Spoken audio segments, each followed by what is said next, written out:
সাইয়েদনা ওমর ফারুক রাদিয়াল্লাহু তাআলা আনহু ওই ঘরটার পিছন দিকে গেলেন। খেজুর পাতার বানানো বেড়ার ঘর, উপরের ছাউনিটাও হলো খেজুর পাতার বানানো। সেই ছাউনিটার নিচে খেজুর পাতার বানানো বেড়াটা আস্তে করে টান মারলেন, ফাঁকা হয়ে গেল। ভিতরে ঢুকলেন।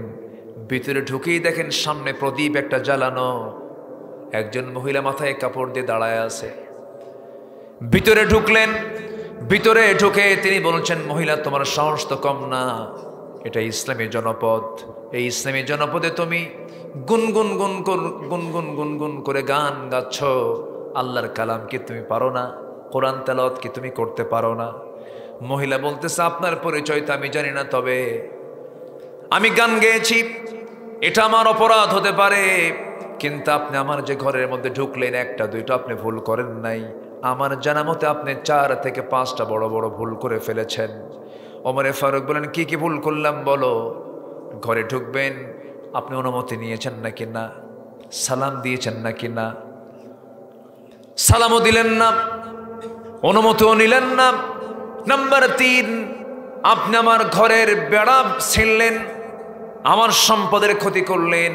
নাম্বার 4, আপনি একজন পরপুরুষ, আমি একজন পরনারী। আপনি আমার সামনে দাঁড়িয়েছেন, যদিও আমি পর্দার নিয়ম রক্ষা করে দাঁড়িয়েছি, তবু আমার পর্দার কিছু খেলাফ হয়ে গেল। এই 4টা অপরাধ আপনি করেছেন, আমি আপনাকে ছাড়ব না। সাইয়েদনা ওমর ফারুক বলছেন, মহিলা তুমি কি করবে বলো? সঙ্গে সঙ্গে মহিলা বলছে, এই 4টা ভুলের কারণ আগামীকালকে সকাল হবে, সূর্যোদয়ের সঙ্গে সঙ্গে আমি ওমরের আদালতে চলে যাব। ওমরের আদালতে গিয়ে আমি আপনার বিরুদ্ধে মানহানির মামলা দেব। এই কথা শোনা মাত্রই ওমর ফারুক বলছেন, ওমরকে চেনো নাকি? হ্যাঁ, আমি ওমরকে চিনি। আমার জানা মতো ওমর তো খুব একটা ভালো মানুষ না। নিজের কথা কি নিজে ভালো বলা যায়? ওমর তো খুব একটা ভালো মানুষ নয়। ওই মহিলার সঙ্গে সঙ্গে খেপে গিয়ে রেগে গিয়ে বলতেছে, দোষ ছিল 4টা, আর একটা যোগ হলো। আমার জানা মতে এই দুনিয়ার ভিতরে একজন নেই, একজন চরিত্রবান শাসক যদি থেকে থাকেন, একজনই তিনি পৃথিবীতে আছেন, তিনি হচ্ছেন মুসলমানের খলিফা ওমর ফারুক রাদিয়াল্লাহু তাআলা আনহু। জোরে বলে সুবহানাল্লাহ। ওমর ফারুকের চোখে পানি চলে আসছে, মাথা নিচু করে কাঁদতেছেন আর বলতেছেন, আল্লাহ এই মহিলার দোয়াকে তুমি আল্লাহ কবুল করো। আল্লাহু আকবার, আল্লাহু আকবার, আল্লাহু আকবার। আউযু বিল্লাহি মিনাশ শাইতানির রাজীম।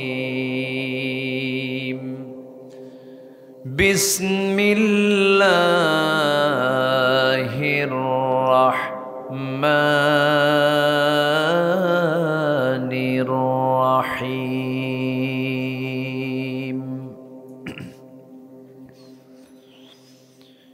ইন্নামাল মুমিনুনা আল্লাযীনা আমানু বিল্লাহি ওয়া রাসূলিহি থুম্মা লাম ইয়ারতাবু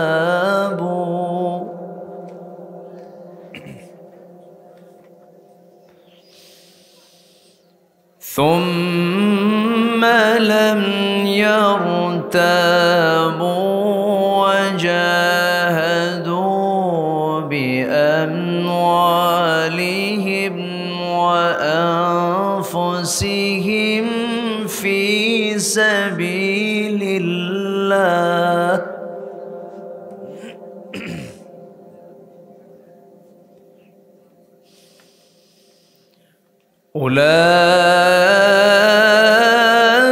أولئك هم الصادقون.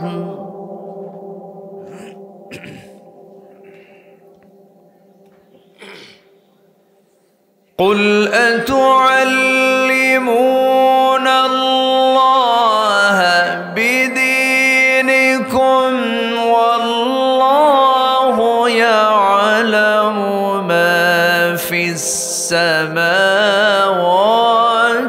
وما في الأرض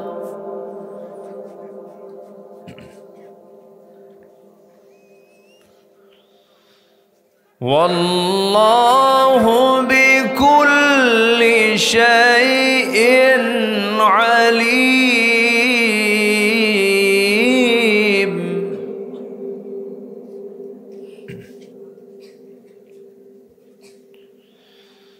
الله أكبر. بسم الله الرحمن الرحيم.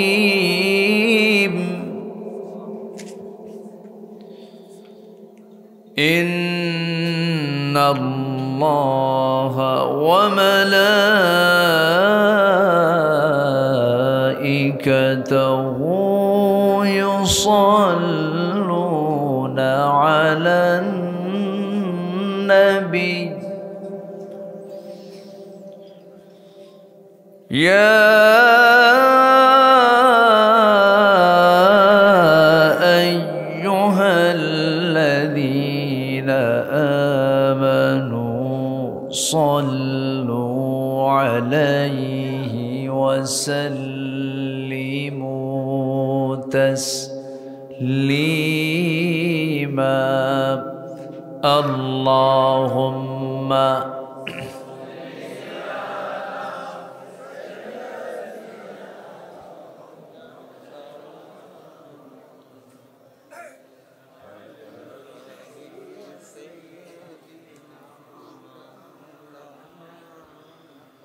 একটু মোহাব্বত দিয়ে নবীর প্রেমে মাতোয়ারা হয়ে জবান খুলে আওয়াজ দিয়ে সবাই বলুন আল্লাহুম্মা।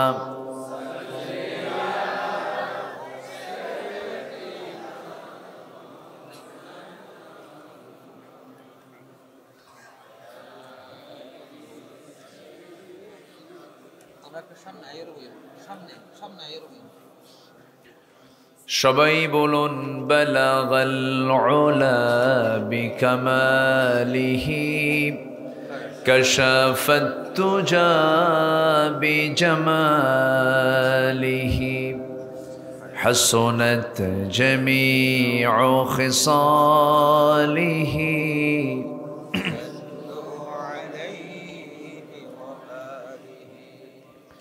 সিরাজুল মিল্লাত তুমহি ফখরে দো আলম দিলবারে মৌলা হো শরীফুল আম্বিয়া নসখা কুল আদিয়ান দেগর হো বলগল উলা بكماله كشف التجى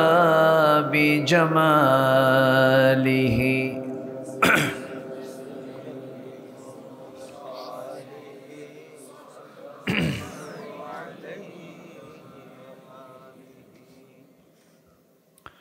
আমি কোরআনের সুর মাঝে শুনেছি যে নাম, আজানের সুর মাঝেও শুনেছি সে নাম।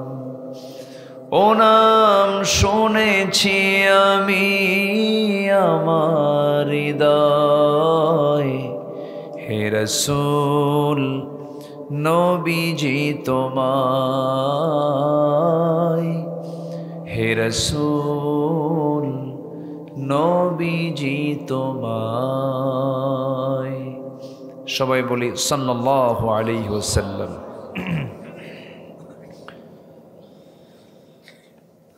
প্রাকৃতিক সৌন্দর্যের অপরূপ লীলাভূমি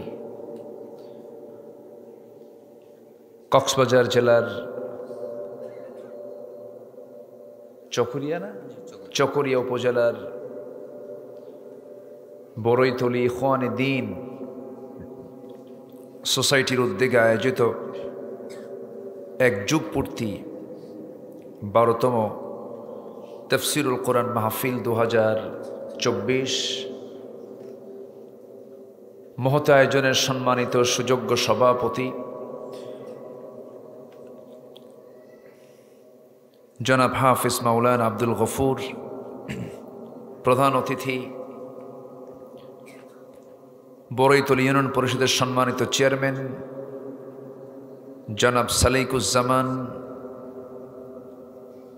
বরেণ্য অতিথিবৃন্দ, হযরত উলামায়ে কেরাম, ফদলায়ে ইজম, সুশীল সমাজ, জাতির শ্রেষ্ঠ সন্তান, শিক্ষক মণ্ডলী, আজকের মাহফিলের প্রধান আকর্ষণ যাদেরকে নিয়ে আজকের এই সাজানো গোছানো বর্ণাঢ্য আয়োজন, তাওহীদের পতাকাবাহী, কালেমার ঝান্ডাবাহী, দ্বীন ইসলামের নরসারদুল বীর মুজাহিদ, প্রাণ প্রিয় সম্মানিত দ্বীনি ভাইরা, আড়ালে বসে আছেন শ্রদ্ধেয়া সম্মানিতা মা বোনেরা।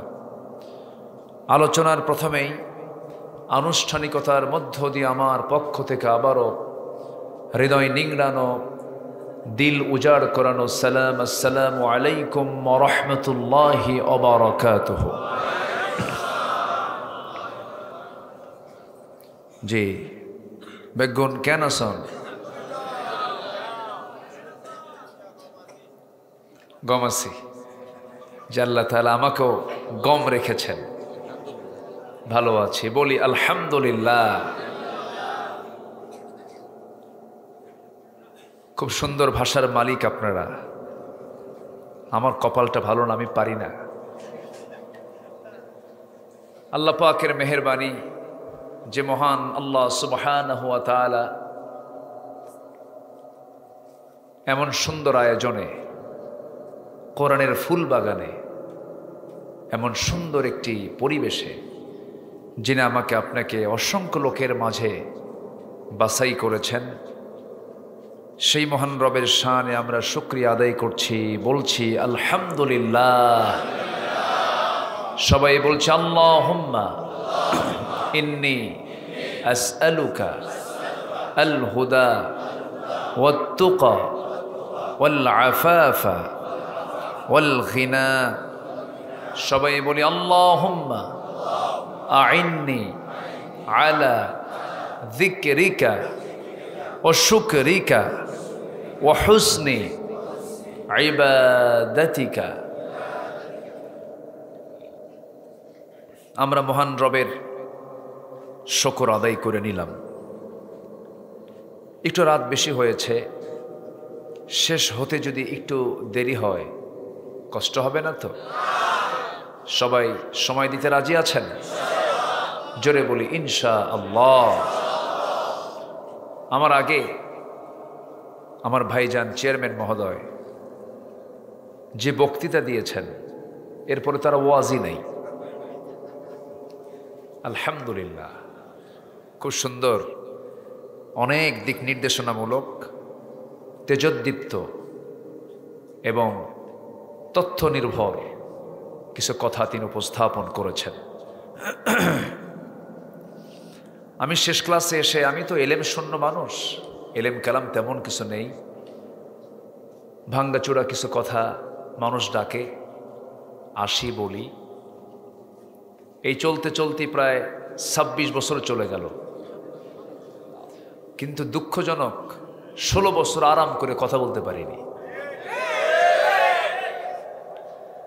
আবার ছাড়িও নাই, যারা আমাকে শুনেছেন ছাড়ি নাই, বলছি, জেলখানায়ও গেছি। আমাকে যে কতবার মাহফিল থেকে কতবার যে ধরে নিয়ে গেছে তার আমার মনে নাই, কতবার ধরে নিয়ে গেছে। মাহফিল শেষে আমি নাই, 2 দিন খোঁজ খবর নাই, এরকম বহুবার হয়েছে। তো যাই হোক, একটা অনুকূল পরিবেশ আমরা ফিরে পেয়েছি, বলি আলহামদুলিল্লাহ। তবে যে পরিবেশটা এখন আমরা পেয়েছি, এটা 53 বছরও পাই নাই। এই মাহফিল শুধু এই 16 বছর না, 80-র দশকেও বন্ধ ছিল, বন্ধ করতে চেয়েছিল। হরতালও সফল, মাহফিলও সফল, এরকম প্রেক্ষাপট ছিল না? ছিল। আরামে কেউ হতে দেয়নি, কারণ কেউ তো কোরআন চায় না। এই পর্যন্ত 53 বছর যারা ক্ষমতায় ছিল, তারা কি কেউ কোরআন চায়? কেউ কি চেয়েছে? যদি চাইতো তাহলে তো আইনই বোঝা যেত। আইনে কি আছে কিছু? যাই হোক, আমরা একটা পরিবেশ পেয়েছি, আল্লাহ পাক দিয়েছেন। ছাত্রদের আত্মত্যাগ, বাপরা পারে নাই, সন্তানরা দেখায় দিছে। আলহামদুলিল্লাহ বলেন। বাপরা পারছে? পারে নাই।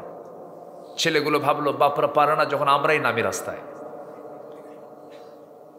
একটা পরিবেশ আমরা পেয়েছি, এই পরিবেশকে কাজে লাগাতে হবে। সুযোগ বারবার আসে না। সম্মানিত ভাইয়েরা, কিছু কথা প্ল্যান করেছি বলবো ইনশাআল্লাহ। আমরা যে কিতাবের কথা শুনতে এসেছি, এই কিতাব তো অনেক আগে নাজিল হওয়া কিতাব। পুরাতন মনে হয় কি আপনাদের কাছে? এটা চিরনতুন। বলুন তো কি এটা? চিরনতুন। এটা কখনো পুরাতন হবে না। এটার আশ্চর্যতা কখনো ফুরাবে না। এটা বিস্ময়। শুধু বিস্ময় বললে হলো, মহাবিস্ময়। মহাবিশ্বের মহাবিস্ময়। এটা চ্যালেঞ্জ। এত বড় চ্যালেঞ্জ এই কিতাব দিয়েছে, কিয়ামত পর্যন্ত সকল জ্ঞান পিপাসু ভিক্ষুকের মতো থাকবে, এর কাছে চেয়ে থাকবে। সুবহানাল্লাহ। আধুনিক বিজ্ঞান যা আবিষ্কার করে দেখিয়েছে সব কোরআনে দৃশ্যমান। আল্লাহু আকবার। সব কোরআনে দৃশ্যমান। আল্লাহ রাব্বুল আলামিন এই কিতাবের নামই দিয়েছেন বিজ্ঞান। কি দিয়েছেন? বিজ্ঞান। আল্লাহ রাব্বুল আলামিন বলেন, ইয়াসিন ওয়াল কুরআনিল হাকীম ইন্নাকা লামিনাল মুরসালিন আলা সিরাতিম মুস্তাকিম। কোরআন হলো বিজ্ঞানময় কিতাব। সূরা ইয়াসিনের দামটা কেন এত দাম? আল্লাহ পাকে সূরা ইয়াসিনকে কেন দিয়েছেন? সব সূরার ভিতরে সূরা ইয়াসিনের গুরুত্ব কম না বেশি? আল্লাহ তাআলা এর মধ্যে বেশি সায়েন্সের কথা বলেছেন। অনেক বিজ্ঞান নিয়ে আল্লাহ পাক এখানে অনেক তথ্য দিয়েছেন। সৌরজগৎ নিয়ে কথা বলেছেন, তারপরে নভমণ্ডল নিয়ে কথা বলেছেন, সমুদ্র জগৎ নিয়ে কথা বলেছেন। এমন কিছু তথ্য দিয়েছেন যা কিয়ামত পর্যন্ত আপডেট হয়ে থাকবে। আল্লাহু আকবার বলেন। সূর্য চন্দ্র নিয়ে কত তথ্য দিল বিজ্ঞান। একবার কয় সূর্য ঘোরে, একবার কয় পৃথিবী ঘোরে। ওদের তো মাথাই ঘোরে, ঠিক কিনা? পরিবর্তনশীল হচ্ছে, চেঞ্জ হচ্ছে।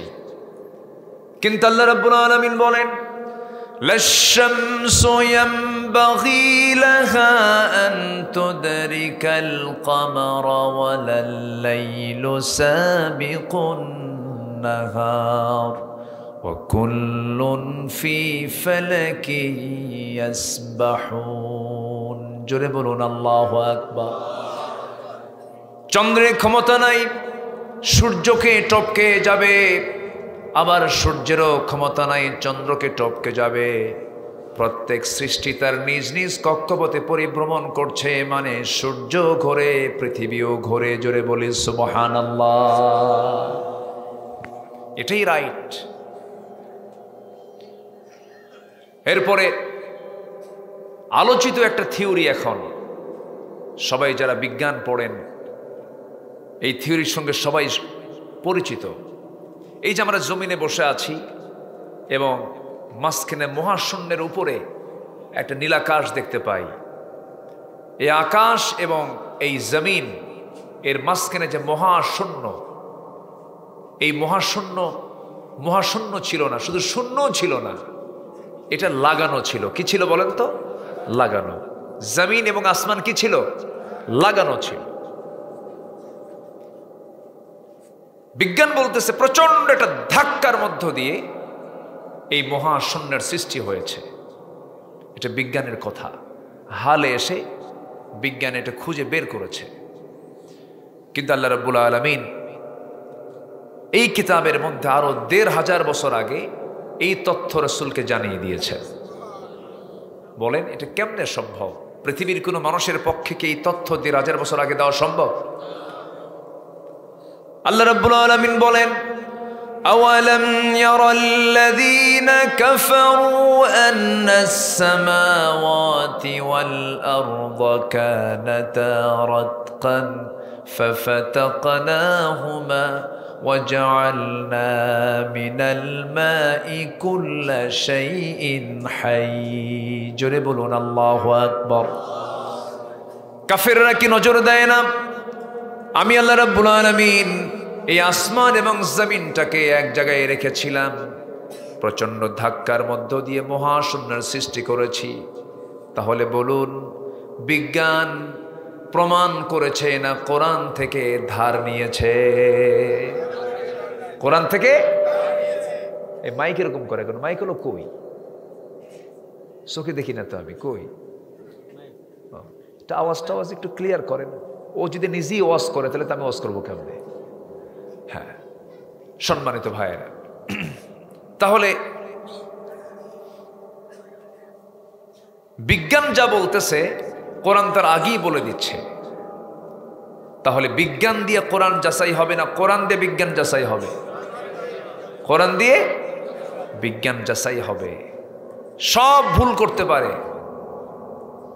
সব থিওরিতে পরিবর্তন থাকতে পারে এক্সেপ্ট দ্য হোলি কোরআন কোরআনের ভিতরে কোনো পরিবর্ধন সংযোজন সংকোচন করার কোনো সুযোগ নাই সেই কালাম থেকে আমি সূরাতুল হুজুরাতের শেষ দিকের কয়েকটা আয়াতে কারীম আমি তেলাওয়াত করেছি আয়াতগুলোকে সামনে রেখে আমি কিছু কথা বলতে চাচ্ছি ওয়ামা তাওফীকি ইল্লা বিল্লাহ আমরা দুনিয়ার কিছু বিজ্ঞানীদের কিছু তথ্য সামান্য কিছু তথ্য দিলেই আমরা তাদেরকে মহাবিজ্ঞানী বলছি Marconi Faraday James Watt Copernicus Einstein Dalton Galileo এই যে বড় বড় বিজ্ঞানীগুলোকে আমরা তারা কিছু তথ্য দেওয়ার কারণে আমরা বড় বড় বিজ্ঞানী বলছি মহাবিজ্ঞানী অথচ এই জমিন থেকে এই যে বিশাল ধাক্কার মধ্য দিয়ে সৃষ্টি হওয়ায় মহাশূন্য পার হয়ে আকাশ ছুঁতে পেরেছে এমন কোন বিজ্ঞানী পৃথিবীতে আছে কিন্তু একজন তো ছুঁয়েছেন কে বলুন মুহাম্মদুর রাসূলুল্লাহ তাহলে কি উনি কি ছোটখাটো বিজ্ঞানী বলেন আমরা যদি এই সমস্ত বিজ্ঞানীদেরকে মহাবিজ্ঞানী বলি আমার নবীজি কত আগে প্রথম আসমান দ্বিতীয় আসমান তৃতীয় আসমান চতুর্থ আসমান পঞ্চম আসমান সপ্তম আসমান সিদরাতুল মুনতাহা আল্লাহ পাক তাকে দিয়ে কি করায় নিয়েছেন ওয়ামা আরসালনাকা ইল্লা রাহমাতাল লিল আলামিন এমপি ধরেন এই চকরিয়া আর কি পেকুয়া এই আসনের এমপি কি কোন এলাকার নাম বলে কোন গ্রামের নাম বলে ধরুন মগনামা চিনে না মগনামা পিকুর মধ্যে না হ্যাঁ মগনামা এই আসনের এমপি যদি না চেনে ওর কি এমপি হওয়ার কোনো যোগ্যতা আছে যোগ্যতা আছে এমপি হতে হলে গ্রামগুলো চিনতে হবে ইউনিয়ন চিনতে হবে ওয়ার্ড চিনতে হবে লোকজন চিনতে হবে তা আমার নবীকে আল্লাহ তাআলা যে জগতের জন্য রহমত করেছেন সেই জগৎ তার চেনার বোঝার জানার দরকার আছে না নাই রাসূলকে তা দেখিয়ে দিয়েছেন সুবহানাল্লাহ রাসূল বলেন আমি যা দেখি তোমরা তা দেখো না আমি যে শুনি আমি যে শুনতে পাই তোমরা তা শুনতে পাও না আমার নবীজিকে আল্লাহ তাআলা এমন কিছু যোগ্যতা এক্সট্রা করে দিয়েছেন তিনি হচ্ছেন নির্বাচিত নবী আল্লাহ পাকের পক্ষ থেকে তিনি নির্বাচিত মুহাম্মদুর রাসূলুল্লাহ সাল্লাল্লাহু আলাইহি ওয়াসাল্লাম সেই নবীর প্রতি কোরআন 23 বছরে নাজিল হয়েছে বিভিন্ন প্রেক্ষাপটে সূরাতুল হুজুরাত আমি এই জন্য ধরলাম এই সূরাটা হলো সামাজিক সূরা পারিবারিক সূরা এই সূরার যদি শিক্ষা যদি আজকে প্রত্যেকটা শিক্ষা প্রতিষ্ঠানে দেওয়া হতো দেশে কোনো বেয়াদব তৈরি হতো না বোঝেন নাই আজকের শিক্ষা সিলেবাসে যদি প্রত্যেকটা প্রতিষ্ঠানে স্কুল কলেজ মাদ্রাসা, সব জায়গায় যদি সূরা হুজুরাতকে যদি আদব শেখানোর সূরা যদি হিসাবে নির্বাচিত করা হতো, আদব শেখার জন্য সূরা হুজুরাত পড়ো, কোনো বেয়াদব তৈরি হতো না। কিন্তু সিলেবাস তো মাশাআল্লাহ পাইছিলাম 16 বছর। এই বছরের শুরুতে শিক্ষকদের ডাক দিয়া হাঁসের ডাক শিখাইছে, প্যাক প্যাক। আর শিখাইছে হলো ওই ব্যাং কেমনে লাফায়, এগুলো করেছে এরা। এবং শিক্ষার দায়িত্ব চট্টগ্রামের একজন ব্যক্তির উপরই পড়ে, সেই ইসকনের খুব শুভাকাঙ্ক্ষী। সম্মানিত ভাইয়েরা, এরা চেয়েছিল দেশের মানুষকে ইসলাম থেকে যোজন যোজন দূরে রাখার অপচেষ্টা করেছিল এরা। কিন্তু ইসলাম কার? আসতে বলুন, ইসলামটা কার? ইসলাম ছিল, আছে, থাকবে। বাতিল থাকবে না, বাতিল থাকবে না। আল্লাহ রাব্বুল আলামিন বলেন, ওয়াকুল জাআল হক ওয়া যাহাকাল বাতিল ইন্নাল বাতিলা কানা যাহুকা। আমার বন্ধুগণ, বাতিল তো টিকবে না, বাতিল তো নড়ে পড়ে, হক তো মজবুত, হকই টিকে থেকে যাবে। আলাম তারা কাইফা দারাবাল্লাহু মাসালান কালিমাতান তাইয়িবাতান কাশাজারাতিন তাইয়িবাহ আসলুহা সাবিতুন ওয়া ফারউহা ফিস সামা। জোরে বলুন আল্লাহু আকবার। কালিমা তাইয়িবা দুর্বল কোনো জিনিস? মজবুত। আমরা কালিমাকে লালন করব, আমরা সেই কালিমাকে লালন করে সামনের কদমকে মজবুত করে আমরা সামনের দিকে এগিয়ে যাব। সব দেখা শেষ করেছি। কেউ চালিয়েছে 25 বছর, কেউ চালিয়েছে কি 16 বছর, 9 বছর, সব দেখা শেষ। আগামীর দেশ আমরা দেখতে চাই কোরআনের দেশ, ইসলামের দেশ। রাজি আছেন কারা কারা? হাত উঁচু করে দেখা।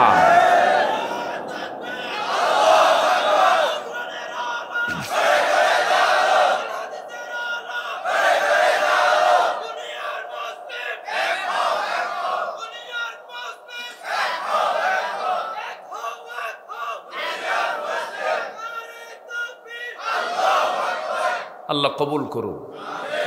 জোরে বলে আমিন। মাহফিলে স্লোগানও দিতে দিত না। মাহফিলে কিছু কিছু জায়গায় মাহফিলে স্লোগান দিলেও বলতো যে না, এগুলো জঙ্গি স্লোগান। নারে তাকবীরকে তারা কি বলতো? জঙ্গি স্লোগান। তাহলে কি স্লোগান দিতে হবে? জালো জালো নাকি? জ্বালানো কি ভালো নাকি? ওটা তো আরো ভয়ঙ্কর। সম্মানিত ভাইয়েরা, না জ্বলতে জ্বালায় দিছে তো, সত্যি বলতে জ্বালায় দিছে, জ্বলতেছে না, জ্বালায় দিছে। অনেক নথিপত্রকে তারা আড়াল করতে চায়। লোপাট তো কম হয়নি, লুটপাট কি কম হয়েছে? লুটপাট করেছে কারা? কৃষক, শ্রমিক, প্রবাসী। করলো কারা? এই থামেন।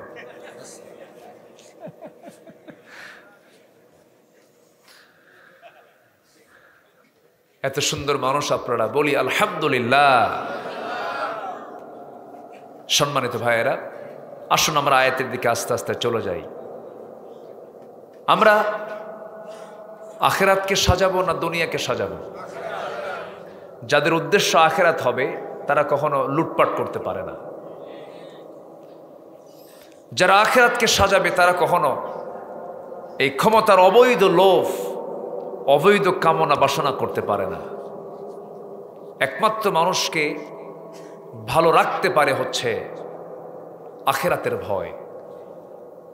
পরকালের প্রস্তুতি যার মধ্যে থাকবে, এই জাতীয় ফিকির জিকির তার মধ্যে কখনো থাকতে পারে না। তাহলে জাতিকে ভালো করার জন্য জাতির মধ্যে ভয় ঢুকা দিতে হবে প্রশাসনের না আল্লাহর? কার ভয় ঢুকা দিতে হবে? আল্লাহর ভয়।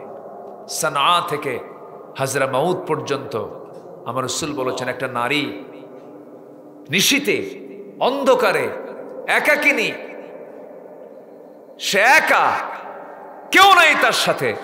সুন্দরী রূপবতী একজন নারী চলবে, এক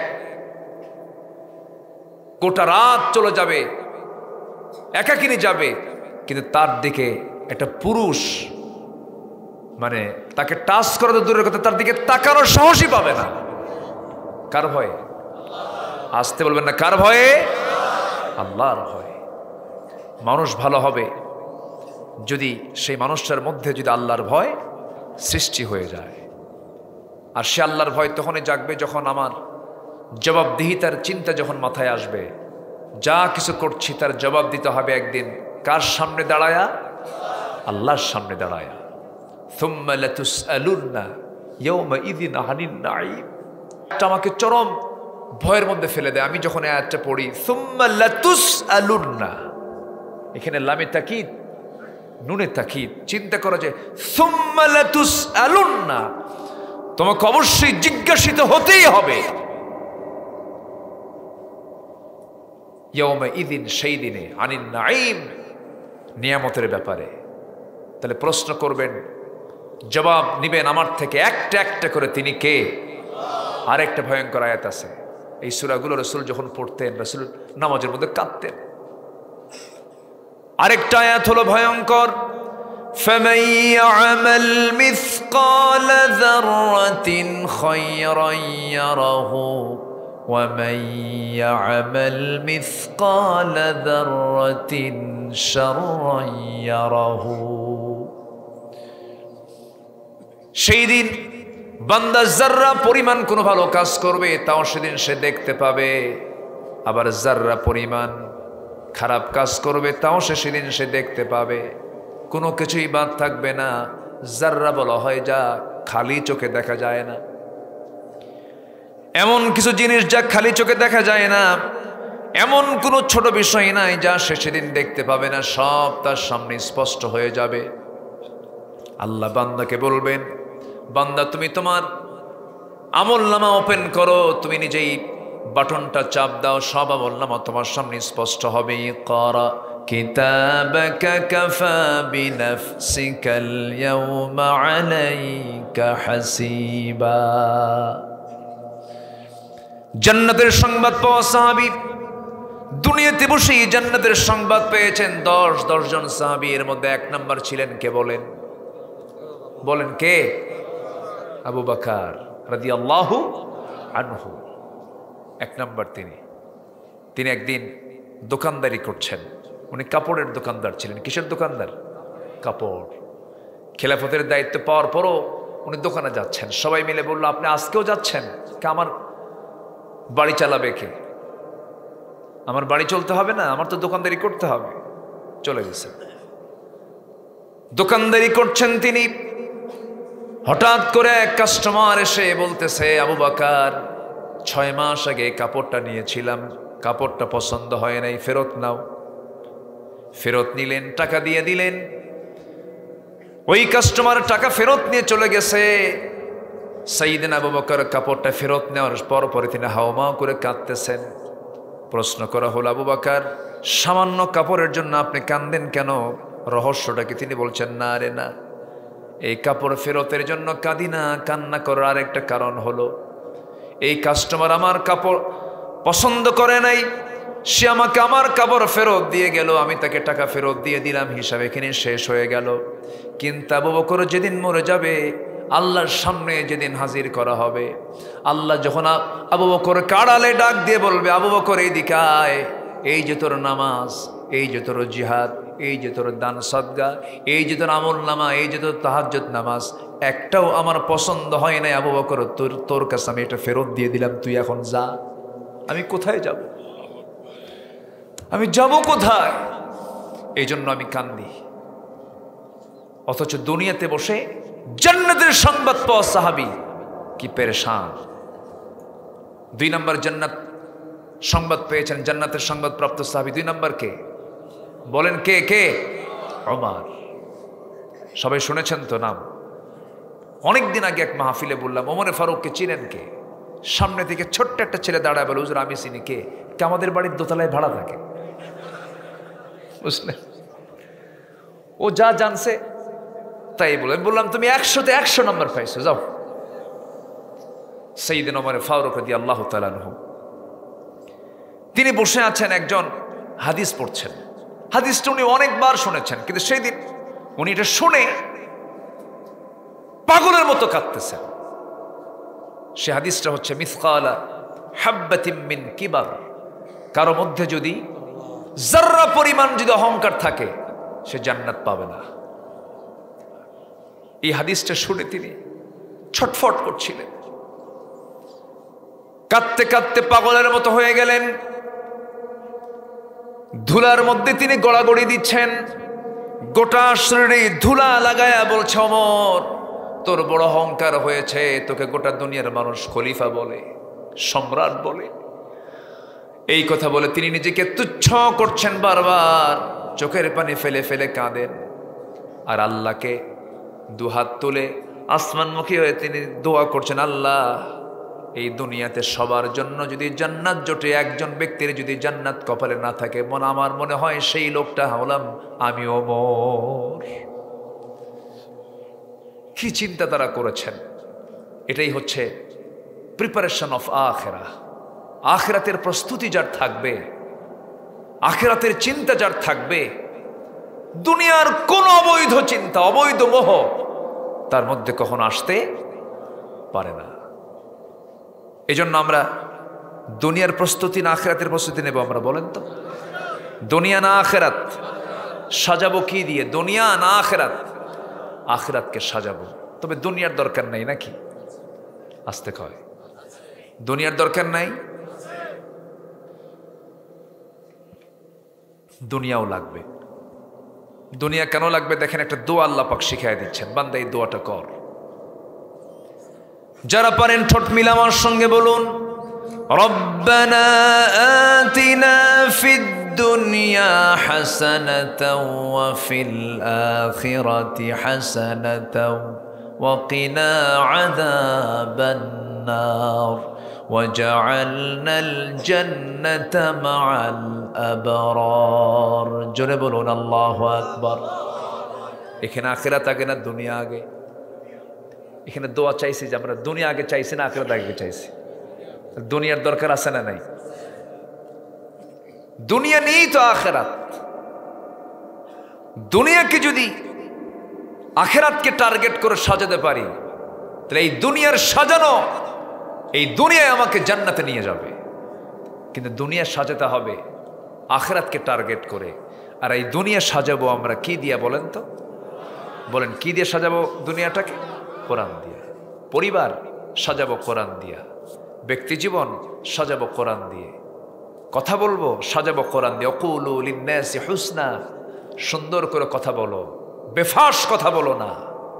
কতদিন যে শুনলাম একই কথা বারবার ঘুরে ফিরে বলে, তাও চূড়ান্ত নেতৃত্ব থেকে খেলা হবে।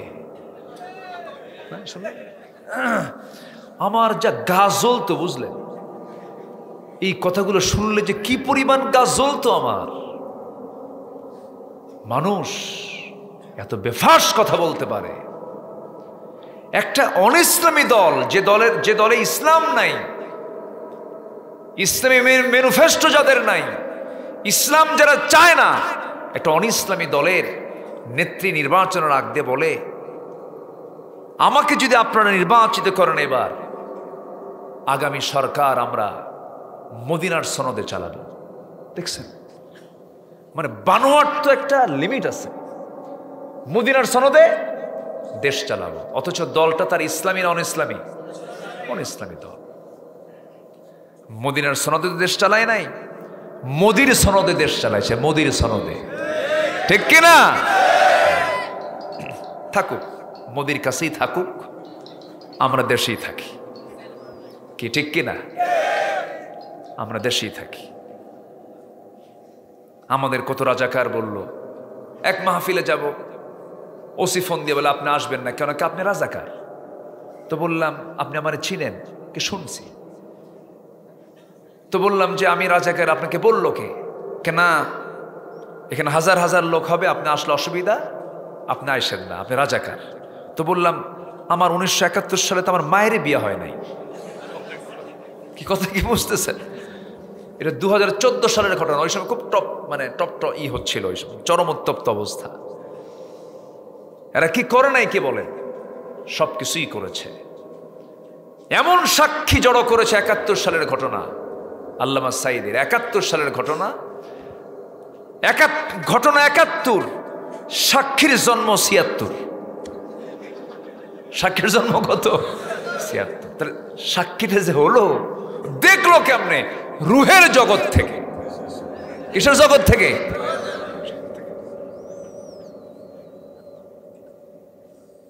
হায়রে, অনেক কিছু দেখালো এই বিগত 16 বছর। ফেরাউন বেঁচে ছিল হলো 1600 বছর, এরা ছিল 16 বছর। সংখ্যার মিল দেখছেন? মিলও আছে, চরিত্রও মিল আছে। চরিত্রে যে মিল নাই তা না। ফেরাউনের একটাই লোভ ছিল হলো জনগণ চাক আর না চাক, ক্ষমতা ছাড়া যাবে না। প্রয়োজনে সব ছেলে সন্তান মেরে শেষ করো। মানে নাই? মানে নাই?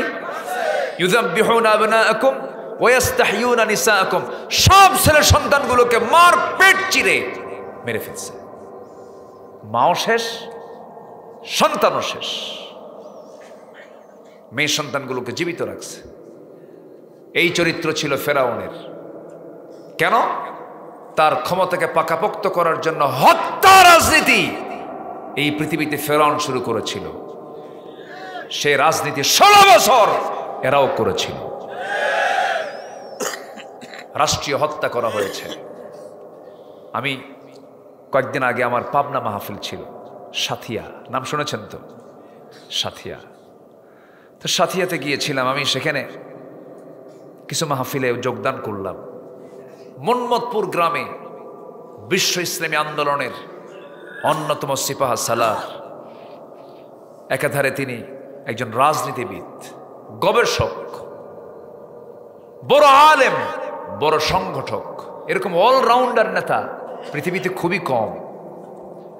শহীদ মতিউর রহমান নিজামী রাহিমাহুল্লাহ, অলরাউন্ডার, সব কিছুতে একদম ওয়ার্ল্ড ক্লাস একজন লিডার, যার বাচন ভঙ্গিতে, যার কথার ভিতরে এত লেভেল ছিল, যা এই দেশের অনেক রাজনীতিবিদের জন্য তিনি একটা মডেল।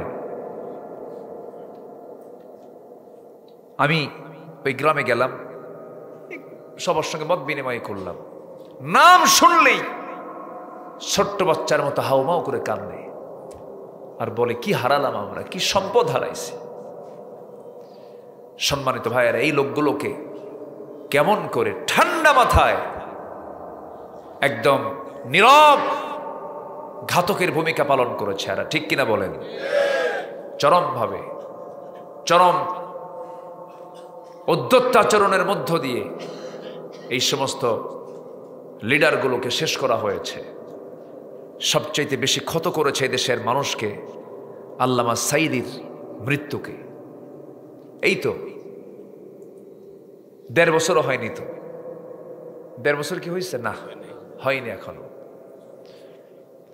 13ই আগস্ট 2023 সাল, জেলখানা থেকে সুস্থ সবল একজন মানুষ তাকে ধরে আনলো। আমাকে নিয়ে যাচ্ছেন কেন? উনি বলেছেন, আমাকে নিয়ে যাচ্ছেন কেন? আপনি অসুস্থ। আমি অসুস্থ, আমি নিজেই তো জানি না। কি কথা কি বুঝতেছেন আপনারা? জোর করে ধরে নিয়ে কসাইখানায় নিয়ে গেল। হসপিটালে চিকিৎসার নামে মেডিকেল টিম গঠন করে পরিকল্পিতভাবে দিল্লির প্রেসক্রিপশনে তাকে হত্যা করা হয়েছে। আমরা প্রত্যেকটা খুনের বিচার আমরা চাই। চান কিনা আপনারা? চান কিনা? খুনের বিচার আল্লাহ চান, ঠিক কিনা? খুনের কোনো ক্ষমা আছে? একটা মুমিনকে হত্যা করা মানে আল্লাহর ফতুয়া হচ্ছে ফাকাতালান নাস জামিআ। আল্লাহর ফতুয়া হলো সে যেন গোটা পৃথিবীর সব মানুষকে হত্যা করবে। এটা কি ছোটখাটো কোনো দোষ না। বিচার হবে। জোরে বলি ইনশাআল্লাহ, আরো জোরে বলি ইনশাআল্লাহ। বিচার কেন হবে না? বিচার হবে। সেই দেখি দেশ এগিয়ে যাবে।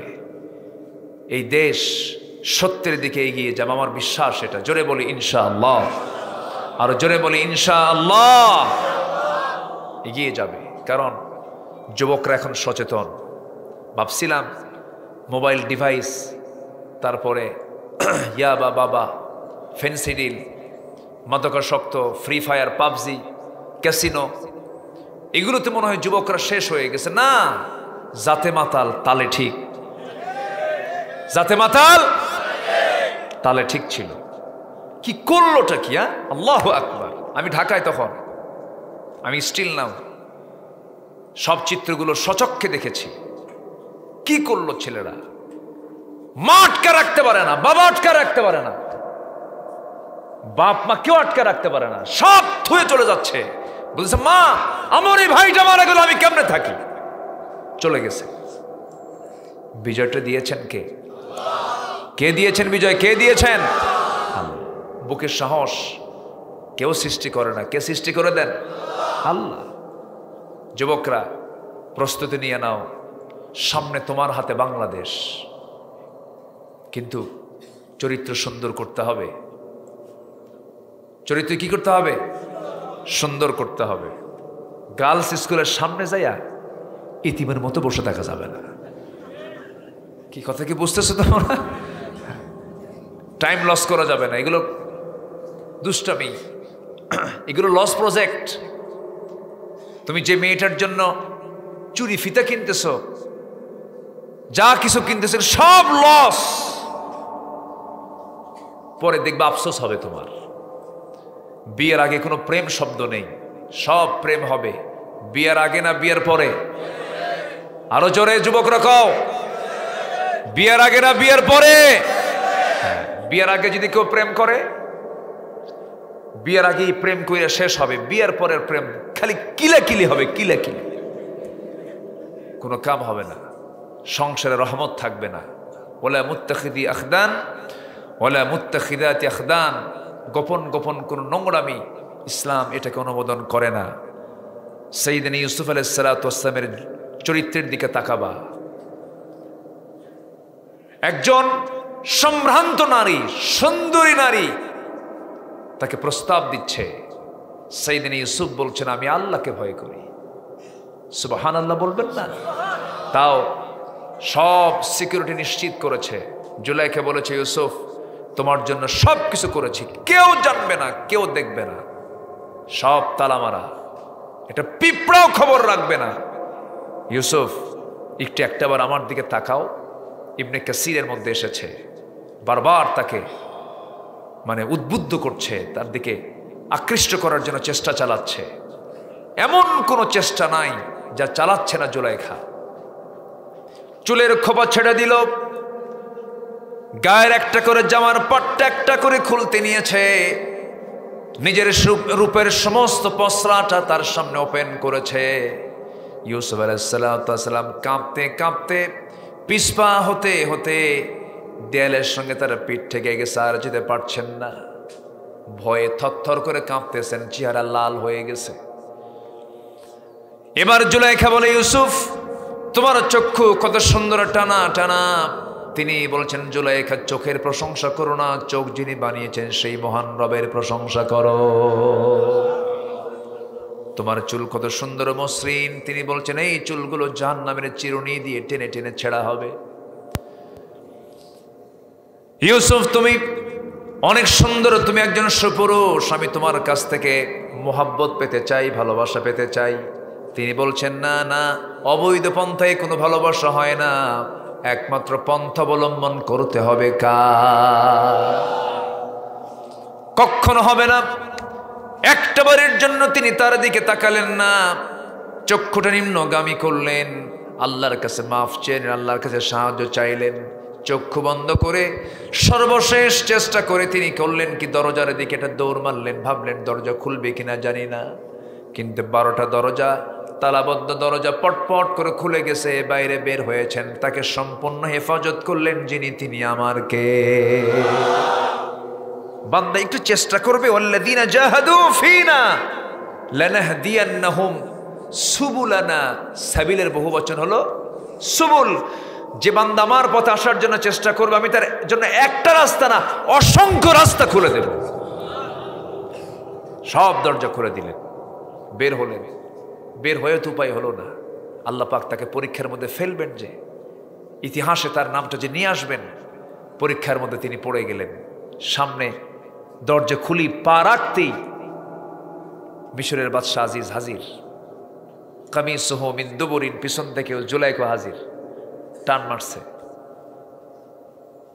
টান মারার সঙ্গে সঙ্গে জুব্বার পিছনে ছিঁড়ে গেছে। কে না জানেন কথাগুলো, সূরা ইউসুফ পড়বেন। এইদিকে বাদশা দেখে বলতেছে ইন্না কাইদাকুন্না আযীম, ইন্না কাইদাকুন্না আযীম, তোমাদের ষড়যন্ত্র মারাত্মক। নারীদের ষড়যন্ত্র আজিম, কিন্তু ঠিক আছে না?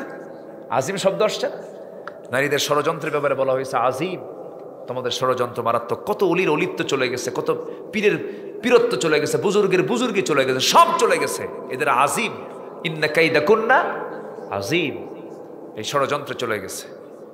ইত্তাকুল্লাহ ইত্তাকুন নিসা ফাইন্না আউওয়ালা ফিতনাতা বানি ইসরাঈল কানাত ফিন নিসা।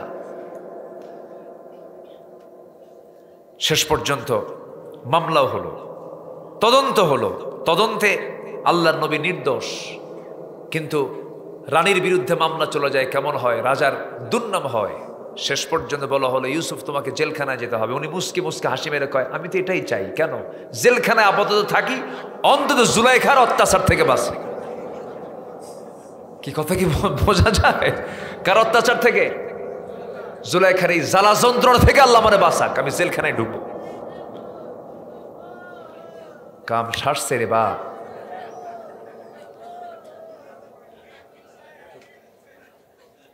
জি, আমার দিকে তো আল্লাহ তুমি তাকে সুস্থ করে দাও, জোরে বলি আমিন। আল্লাহ আমাকে আপনাকে কত ভালো রেখেছেন, কত ভালো রেখেছেন, শুকরিয়া। সেই দিনে আমার এক মাহফিলে এই মঞ্চ টপকায়া, এই পাশে এক সিট ফাঁকা, এক অটিস্টিক এক অসুস্থ বাচ্চা এসে মঞ্চ কেমনে যে আসছে আমি অবাক হয়ে গেলাম। ওই মঞ্চটাও 4 ফিট উঁচা হবে, একদম এই জায়গায় এসে বসে গেছে। বসেই দেখি আমার সঙ্গে আগে মোসাফা করলো। প্রতিবন্ধী বাচ্চা, মানে একটু অসুস্থ। তো বসলো, বসে চুপচাপ আছে, আমি আলোচনা করি। তো কিছুক্ষণ পর দিনের চশমা রাতে পড়ছে, ওই যে সানগ্লাস আছে না, চশমা পড়তেছে। সবাই হাসে, কে তাকায় দেখে এগুলো অভিনয় শুরু করছে। দেখছেন কিনা আপনারা জানি না, দেখছেন তো না? চোখে পড়ছে মনে হয়। আচ্ছা, আমি বললাম যে তো আমারে তো না দেখে তোমারই জাতি দেখে। পরে ওকে ধৈর্য ধরায়, কে তো ধমক দিচ্ছে সবাই। বললাম না না, কোনো পাগলকে ধমক দিবেন না, ওরা আমার চাইতে আগায় আছে, ওদের তো কোনো হিসাবই নাই। সুবহানাল্লাহ বলবেন না? কোন পরিবারে যদি এরকম অটিস্টিক থাকে, অসুস্থ বাচ্চা থেকে, ভাববেন এটা নিয়ামত। আপনি একটা সৃষ্টির সেবা করছেন। একটা বারের জন্য মনক্ষুণ্ণ হবেন না, গোসল করায় দিবেন, ওর পেশাব পায়খানা সাফ করবেন। পৃথিবীতে সবচাইতে বড় শ্রেষ্ঠ কাজ হলো যে মানুষ কোন সৃষ্টির সেবা করে। আল্লাহু আকবার বলেন। সৃষ্টিটা কার? আল্লাহ। আল্লাহ আপনার হাতে দিয়েছেন, এটাকে কখনো একটা বারের জন্য অযত্ন করবেন না। অটিস্টিক বাচ্চাগুলোকে দেখে অনেক সময় বাপ মা বিরক্ত হয়, আর পারে না, সহ্য হয় না, অনেক কিছু করে না। ধৈর্যের পরিচয়। আপনার জন্য আল্লাহ বড় একটা পুরস্কার দিবেন, এই জন্য আল্লাহ আপনাকে এই পরীক্ষায় ফেলেছেন। আল্লাহ তুমি বোঝার তৌফিক দিয়ে দাও, জোরে বলি আমিন। এখানে একজন চিকিৎসক আছেন, 2 জন চিকিৎসক না, উনিও ডাক্তার উনিও ডাক্তার। ডাক্তার যে এত সুন্দর গান গায় এটা তো আমি তো আগে বুঝিনি। উনি তো দেহেরও ডাক্তার, রুহেরও ডাক্তার। বলি আলহামদুলিল্লাহ। ডাক্তার দুটা না, একটা মানে যারা দেহের ডাক্তারি করে, আর এটা কিসের ডাক্তার? রুহের ডাক্তার। উনি যে গানটা গাইলেন হৃদয় ছুঁয়ে গেল, রুহের খোরাক হলো না? রুহেরও ডাক্তার। আল্লাহ কবুল করুন, জোরে বলি আল্লাহুম্মা আমিন। তাহলে যুবকরা চরিত্র আনতে হবে ওই ইন্ডিয়ার বলিউড টলিউড থেকে না ইউসুফ থেকে? বলো তো কার থেকে? কার থেকে? ইউসুফ থেকে। কোনো বলিউড দেখবা না, হলিউড দেখবা না। মাথার চুলগুলো তাদের স্টাইলে রাখবা না। তোমার মাথার চুল হবে হচ্ছে নবীর স্টাইলে, নবীর শেখানো স্টাইলে। জোরে বলি ইনশাআল্লাহ। মাথার চুলগুলো এখন দেখছেন যুবকদের মাথার চুল, এই 2 দিকে চুল নাই, 2 দিকে চুল ফাঁকা, পিছনেও ফাঁকা। মাথার উপরে গোল কইরা সেন্ট মার্টিন দ্বীপ, সেন্ট মার্টিন আছে না? যখন বলা হয় ছেলে তুমি এই মাথার চুলটা কাটছো কেমনে, কোন স্টাইলে, হুজুর বুঝবেন না এগুলো, আপনি বুঝবেন কি? বলো মেসি, তুমি কি নেইমার, তুমি কি কুত্তা, আছে না নাই? আচ্ছা, ওরা তো কুকুর নিয়ে থাকে, ওরা কিনে থাকে। যাদের নাম নিলাম ওরা বেশি সময় কিনে থাকে, বলেন তো? কুকুর নিয়ে থাকে, ওদের কাছে কুকুর প্রিয় না। এগুলো কালচার মানা যাবে না। প্যান্ট, ওদের দেখানো কোনো প্যান্ট পরা যাবে না। মাহফিলে যুবকরা বেশি দেখলে শেখাচ্ছি, ওদের প্যান্ট পরা যাবে না। ওদের প্যান্ট সতর ঢাকে না। ওদের প্যান্টের স্টাইলে হলো নাভির নিচে প্যান্ট, নাভি ঢাকতে হবে, হাঁটুর নিচে কাপড় যেতে হবে। কিন্তু হাঁটুর নিচে যাবে কখন? হাঁটুই তো ফাটা। হাঁটু কি? হাঁটুই ফাটা। আমি আশ্চর্য হয়ে যাই এই পোশাকগুলো কেমনে মুসলমানরা পরে। নতুন প্যান্ট কিনে আনে, টাকাটাই শেষ। 8,000 টাকা দিয়া একটা প্যান্ট কিনে আনছি ঈদের আগ দিয়া, ফাটা প্যান্ট, দুই হাঁটু নাই। যখন বলা হয় তুমি এটা পাইছো কোথায়, হুজুর বুঝবেন না, পাওয়াই যায় না। এটা খুব কি আনকমন, এক্সক্লুসিভ, বিশেষ। ওই পোশাক পরে নামাজ পড়লে কি নামাজ কি হবে? হবে?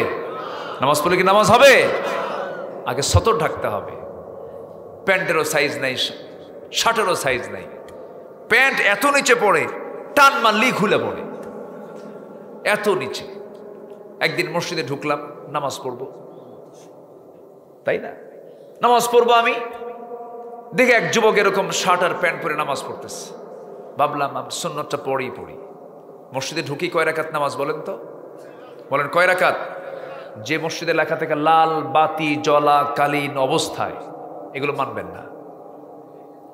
ঢুকবেন, ফরজ নামাজ যদি শুরু হয়ে যায়, বাস নামাজে দাঁড়ায় গেলেন।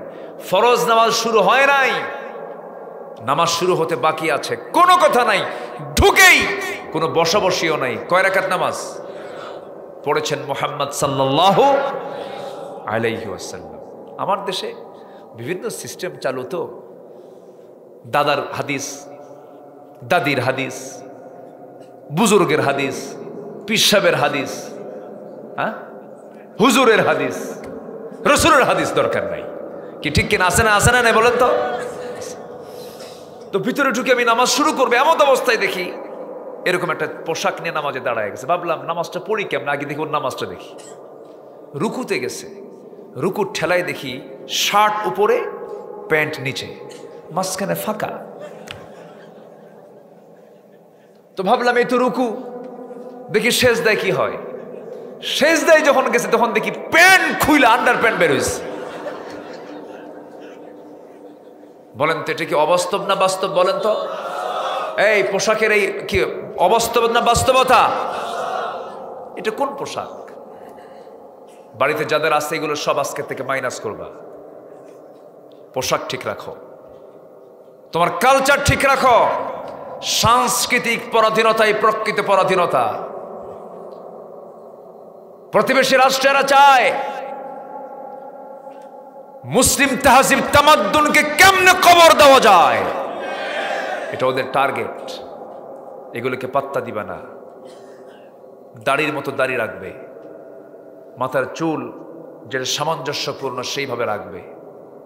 তোমার চাহনি, তোমার হাঁটা, তোমার চলন ফেরন সব হবে বিশ্বনবীর স্টাইলে। আল্লাহ কবুল করুন, জোরে বলে আমিন। সম্মানিত ভাইয়েরা, আখিরাতের প্রস্তুতি আমরা নেব, জোরে বলি ইনশাআল্লাহ। আখিরাতের প্রস্তুতির জন্য আমাকে আপনাকে কয়েকটা কাজ করে যেতে হবে। সময় লাগবে অনেক, সময় দিবেন তো আমার নাকি? কারো কোনো সমস্যা নাই তো? 15টা প্রস্তুতি আমরা আজকে শিখে যাব। কয়টা বলেন তো? 15টা। নাম্বার 1 হচ্ছে আমরা ঈমান আনবো। কার উপরে? সন্দেহ করে না সন্দেহ মুক্ত? সন্দেহ মুক্ত। তাহলে 15টার একটা পয়েন্টও কিন্তু আমি এ পর্যন্ত শুরু করি না, কেবল শুরু করলাম একটা, সেটা হচ্ছে ঈমান আনবো আমরা দ্বিধাহীন চিত্তে।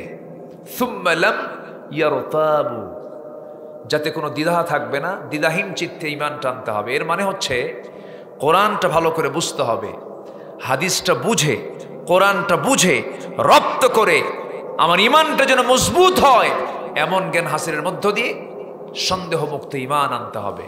আল্লাহ কবুল করুন, জোরে বলে আমিন। হয়তো অনেকে ভাববেন, হুজুর এটা আপনি কি বললেন, আমার তো ঈমান আছে। ভাই তো বলছেন আমার দাদা মুসলমান, আমার বাপও মুসলমান, আমিও মুসলমান। ভাবছেন আমি আপনার ওয়াজ শুনিনি? আপনার প্রত্যেকটা কথাই শুনেছি, খুব চমকপ্রদ কথা বলেছেন। অনেকে মনে করেন যে এরকম পৈতৃক সূত্রে বাপ ছিল, আমিও তো মুসলমান। কিন্তু না, আইডি কার্ড দিয়ে আপনি দুনিয়াতে মুসলমান শনাক্ত করতে পারবেন, কিন্তু এই আইডি কার্ড দিয়ে কিয়ামতে চলবে না। আমল নিয়ে মুসলমানিত্বের পরিচয় দিতে হবে, ঠিক কিনা বলেন? এক ব্যক্তির আইডি কার্ড নাই, তো অফিসে গেছে, বলল যে আমার আইডি কার্ড দরকার, বানায় দেন। নাম হচ্ছে নিয়ামতুল্লাহ। কি নাম? নিয়ামতুল্লাহ। তো নামটা ভালো ঠিকঠাক মতো লিখে দিয়ে আসছে। যেদিন ডেলিভারি হবে সেদিন নিতে গেছে কার্ড, কার্ড হাতে নিয়ে দেখে লেখা হলো নাউজুবিল্লাহ। কি নাম? নাউজুবিল্লাহ।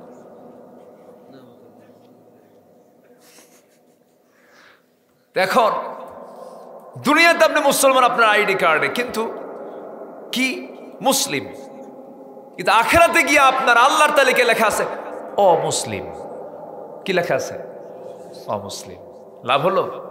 হলো না। ঈমান আলী নামও আছে মানুষের। আমার দেশে বহু লোকের নামই হলো ঈমান আলী, নামাজ পড়ে না। নাম হলো ফজর আলী, ঘুম থেকে 10টার দিকে ওঠে, নাম রাখছে কি? ফজর ওঠে কয়টায়? 10টায়। নাম কি রাখছে? ফজর। নাম হলো আতর আলী। কি নাম? গোটা গায়ে গাজার গন্ধ, টাচই করা যায় না, গাজার গন্ধে কাছে যাওয়া যাচ্ছে। নাম কি রাখছে? আতর আলী। নাম রাখছে হচ্ছে হিম্মত আলী, সাইকেলের চাকা একটু বাস চলি সিট হয়ে পড়ে। নাম কি? হিম্মত আলী। নাম হলো বাদশা মিয়া, ভিক্ষা করে। কি করে? ভিক্ষা করে।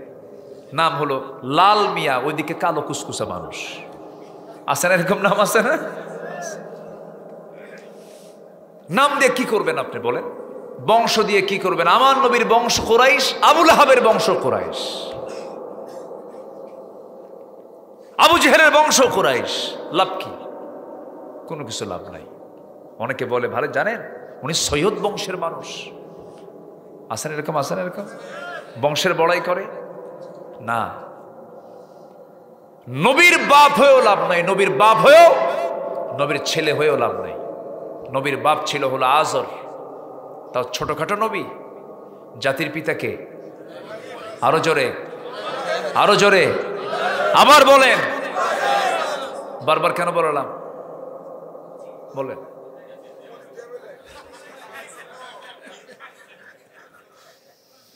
ঠোঁট কাটা, সব ঠোঁট কাটা না? নজর আলী নজর করছে। আলহামদুলিল্লাহ, বলি আলহামদুলিল্লাহ। খুব সুন্দর। হায় হায় হায় হায়। 6 অগাস্টের দিন এক বেচারি একদম মাথার উপরে যা বসে আছে, ভাঙতেছে। ডক্টর ইউনূসকে প্রশ্ন করা হলো, সাংবাদিক বলল যে এই যে মূর্তিগুলো ভাঙতেছে, আপনার কমেন্ট কি?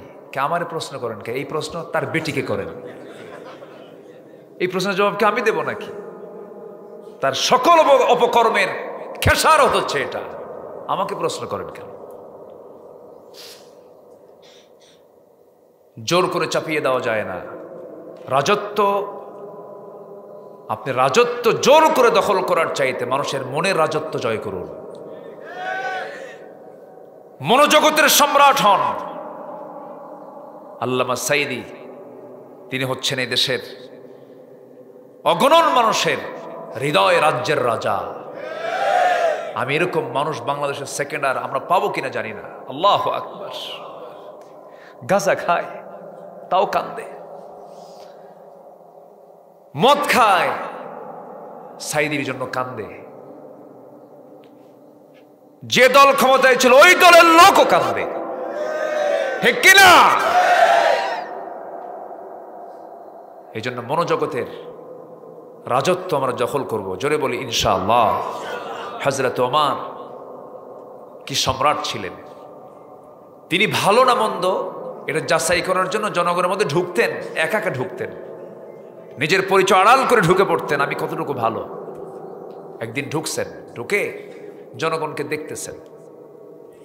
এক ঘরের সামনে গিয়ে মহিলার একটা আওয়াজ তার কানে আসলো, মহিলা কি যেন কয়। তো পরে ভালো করে তিনি কান পেতে শুনলেন, দেখেন তিনি শুনতেছেন একটা মহিলা বিরহের গান গাচ্ছে, মানে কোনো পুরুষকে না পাইলে যেমন ছটফট হয় এরকম করে একটা বিরহের গান তার কানে আসতেছে। উনি ভাবলেন যে এই রাত্রেবেলা তাহাজ্জুদের সময় এরকম বিরহের গান গায় কে?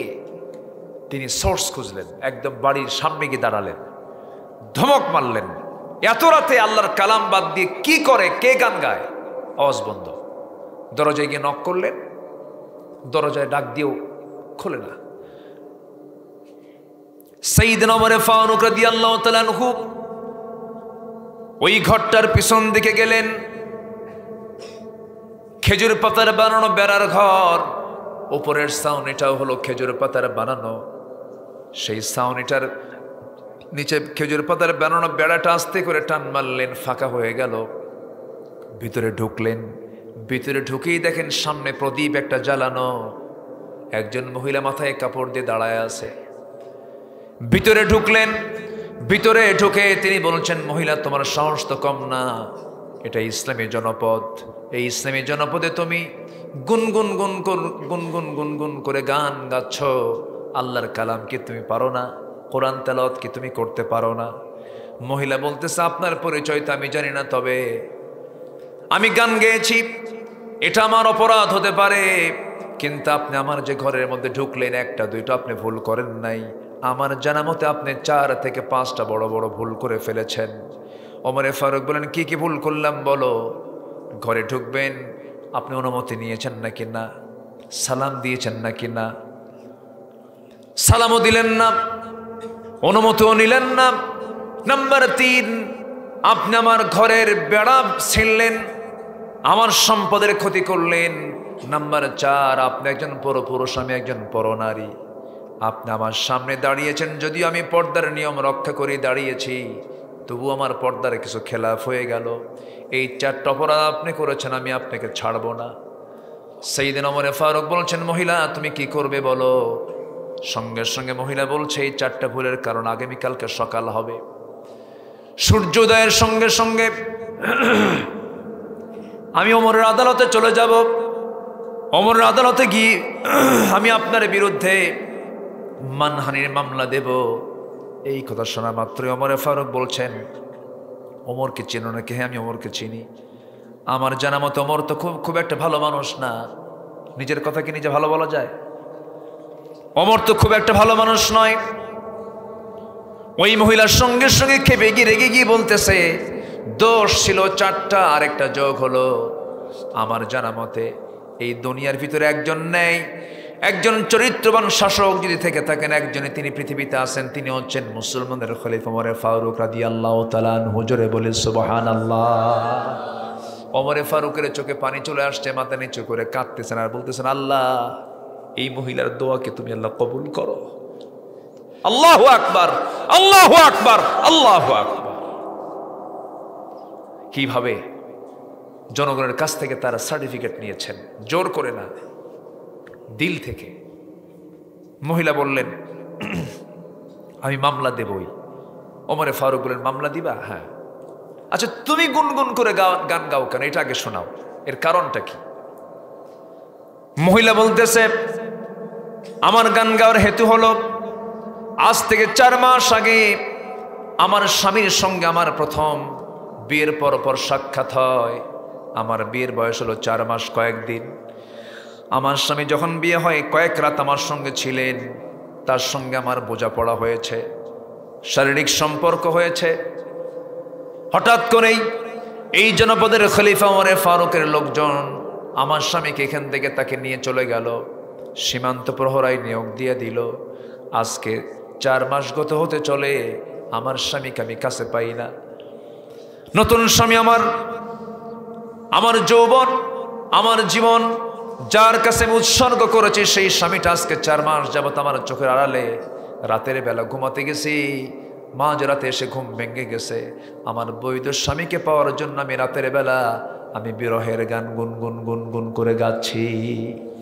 ওমরে ফারুক মনে মনে চিন্তা করলেন, দোষ তো আরেকটা হলো, দোষ তো আরেকটা হলো। আল্লাহু আকবার। এবার বলছেন, মহিলা শোনো, তুমি কি সত্যি মামলা দিবা? কে মামলা দেব? নিজের পরিচয় গোপন করে রাখছেন কিন্তু। আচ্ছা, তোমার স্বামীকে যদি আমি আগামীকাল সূর্য উদয়ের আগেই যদি তোমার স্বামীকে যদি তোমার সামনে হাজির করে, তুমি কি মামলা দিবা? মহিলা মুস্কে হাসি মেরে বলছে, আমার স্বামীকে সকাল কেন, সন্ধ্যার মধ্যে হাজির করলো আপনি বেকুসুর খালাস। সুবহানাল্লাহ বলবেন না? রাষ্ট্রপতি না, উনি তো খলিফা, উনি তো বোঝেন যে এই মেয়েটার দুঃখ কোন জায়গায়। জায়গা মতো নক করলেন, বললেন যে হ্যাঁ আসবে। চলে গেছেন, পরিচয় দেননি। আরেক রাতে ঘুরতেছেন, মা বেটি গল্প করে। মা বলে, মা মেয়েকে বলে, মেয়ে আমার আগামীকালকের বাজার কেমনে হবে? দুধ তো কম, দুধের মধ্যে পানি মিশাও, দুধের মধ্যে পানি মিশাও। মেয়ে বলছে, মা এই কাজ কোনো ক্রমেই করা যাবে না, এটা গুনার কাজ। মা বলতেছে, এখানে কি ওমর আছে? এখানে তো ওমরের কোনো লোক নাই, ওমরও নাই, পানি মিশাও। মেয়ে বলতেছে, মা আমার জীবন চলে যাবে, এই হারাম কাজ আমার দ্বারা সম্ভব নয়, আল্লাহ দেখছেন, আল্লাহ দেখছেন। সোজা চলে গেছেন বাড়িতে। বাড়িতে গিয়ে বললেন, আমার বউ এদিকে আসো, ছেলে বউ পাইছি। সুবহানাল্লাহ বলবেন না? কি বউ পাইছি? ছেলের বউ পাইছি। আল্লাহু আকবার। স্ত্রী বলছেন, আমার স্বামী ছেলে বউ রাত্রেবেলা কই পাইলেন? রাত্রেবেলা ছেলে বউ খুঁজে পায়? হ্যাঁ গেছিলাম। কোথায়? কমক একটা এলাকায়, ওরা দুধ বেচে খায়। সুবহানাল্লাহ। তাদের বিচারের পছন্দের মানদণ্ড ছিল হলো তাকওয়া। কি বলেন তো? কি তাকওয়া। দুধ বেচে খায়, দুধ বেচে খায়। সে বাড়িতে আপনি কেমনে রাত্রিবেলা কি দেখলেন? কেন আমি দেখি নাই তো, শুনেছি। এক মেয়ে বলে তার মাকে, মা দুধে পানি মেশানো যাবে না, দুধে পানি মেশালে আল্লাহ দেখে ফেলবেন, গুনাহ লিখবেন। আর মা বলে, এখানে তো ওমর নাই। সে মেয়েটা আল্লাহকে খুব ভয় করে। ওই খোদাভীরু মেয়েটাই আমার ছেলের জন্য দরকার। আমার ছেলেকে ওই দুধ বিক্রেতার মেয়ের সঙ্গে বিয়ে দিতে হবে।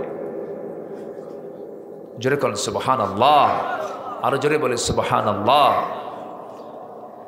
এই ছিল তাদের জীবন। তাদের চিন্তা ছিল দুনিয়া না আখিরাত। বলেন দুনিয়া না আখিরাত? আখিরাত ছিল। আমার ভাইয়েরা, তাহলে নাম্বার 1 হলো ঈমান আনতে হবে, নিখুঁত ঈমান।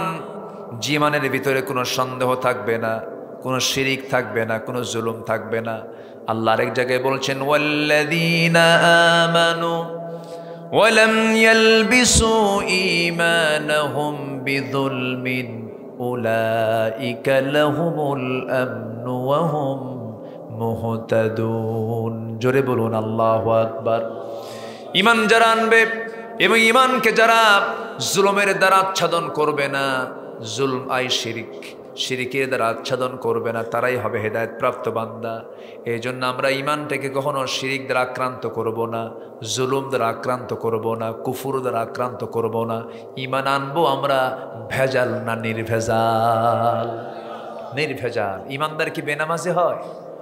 আমার দেশে ঈমানদারগুলো বেশিরভাগ কি ঈমানদার কি হয়? বেনামাজি। কি একটা অবস্থা বলেন! এটা বড় বেকায়দা না বলেন? এই বেকায়দার মুসলমান পৃথিবীতে খুব কম দেশেই আছে, আমার দেশেই বেশি। মালয়েশিয়াতে অধিকাংশ নামাজ মানে মুসলমান নামাজি, আরবেও তাই। আরব দেশে ওরা নামাজ পড়ে, 5 ওয়াক্ত নামাজ পড়ে। কিন্তু আমার দেশে এত হাজার হাজার শ্রোতা। এই আগামীকালকে পেকুয়া মাহফিল আছে। কোন দিকে এটা? এই দিকে। আমি যেখানে কোন দিকে আছে আল্লাহ জানে। আচ্ছা, আমি উত্তর দিকে বসে আছি। কাছাকাছি আছি। গুলদি, সাবেক গুলদি মাহফিল আছে, ওই মাহফিলটার ফাউন্ডার কিন্তু আমি। হ্যাঁ, ওই মাহফিল যখন শুরু হয় প্রথম নাহমাদুহু, এটা আমাকে দিয়ে, আলহামদুলিল্লাহ, নগণ্য গোলাম আমাকে দিয়ে এটা শুরু হয়েছে। প্রত্যেক বছর আমাকে আসতে হয়। নিয়ামতুল্লাহ নিজামি ভালো, সে একজন ভালো প্রমোটার, উদ্যোক্তা, কাজ করে। দোষী গুণে তো মানুষ থাকে, তাই না? যে কাজ করে তারই তো দোষ হয়। সে ভালো একটা উদ্যোগ নিয়েছে, এটা একটা বিশাল সাহসিকতার পদক্ষেপ। আল্লাহ তুমি তার সকল খেদমতকে কবুল করো, জোরে বলি আল্লাহুম্মা আমিন। সম্মানিত ভাইয়েরা, সম্মানিত বন্ধুগণ, কি যেন বলতে নিয়ে ওইদিকে চলে গেলাম? হ্যাঁ, ও সুম্মা লাম ইয়ারতাবু। জি, আমরা ঈমান এনেছি, ঈমান এর ভিতরে যেন কোনো প্রকার ভেজাল না থাকে। এই যে আগামীকাল যে মাহফিলটা হবে, হ্যাঁ আগামীকাল যে মাহফিলটা হবে, লাখ লাখ মানুষ আসবে। সবাই কি নামাজি? আস্তে কর, সবাই কি নামাজি? যদি বলা হয় এখন মাগরিবের সময় আসুন আমরা এখন নামাজ পড়ি, কিছু কিছু শ্রোতা থাকবে, বলবে আমরা কি নামাজ পড়ার জন্য আসছি? আমরা ওয়াজ শুনতে আসছি। তাহলে ওয়াজ শোনার শ্রোতা আছে, নামাজি নাই। আমার দেশে নামাজি শ্রোতা বেশি না বেনামাজি শ্রোতা বেশি? বেনামাজি শ্রোতা বেশি। ওয়াজ শুনতে শুনতে চোখে পানি, কান্দে। উজু করো, ঠান্ডা, কি কি কি ঠান্ডা। এগুলো করবো না আমরা। আমরা নির্ভেজাল ঈমান আনবো, জোরে বলি ইনশাআল্লাহ। ঈমানদার নামাজি হবে। ঈমানদার কি হবে? কাফের নামাজি হবে না, বেনামাজি হবে। আল ফারকু বাইনাল মুমিন ওয়াল কাফির তারকুস সালাহ। কাফের এবং মুমিনের মধ্যে পার্থক্য সৃষ্টি হচ্ছে কি? নামাজ। কাফের নামাজ পড়ে না, ঈমানদার নামাজ পড়ে। আর আমার দেশের ঈমানদার রাখে নামাজ না পড়ি ঈমান শব্দ। দেখেন, ও আবার আরেক মুফতি ফতুয়া দিয়ে বসে আছে। এই জন্য আল্লাহ বলছেন সুম্মা লাম ইয়ারতাবু, কোনো সন্দেহ নিয়ে ঈমান আনা যাবে না। আমরা পাকাপোক্ত ঈমান আনবো, জোরে বলে ইনশাআল্লাহ। জিকির করি লা ইলাহা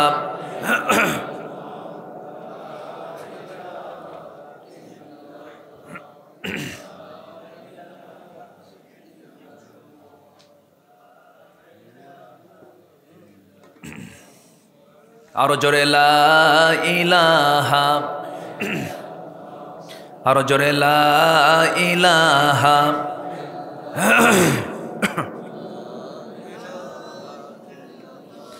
লা ইলাহা ইল্লাল্লাহু মুহাম্মাদুর রাসূলুল্লাহ সাল্লাল্লাহু আলাইহি ওয়াসাল্লাম।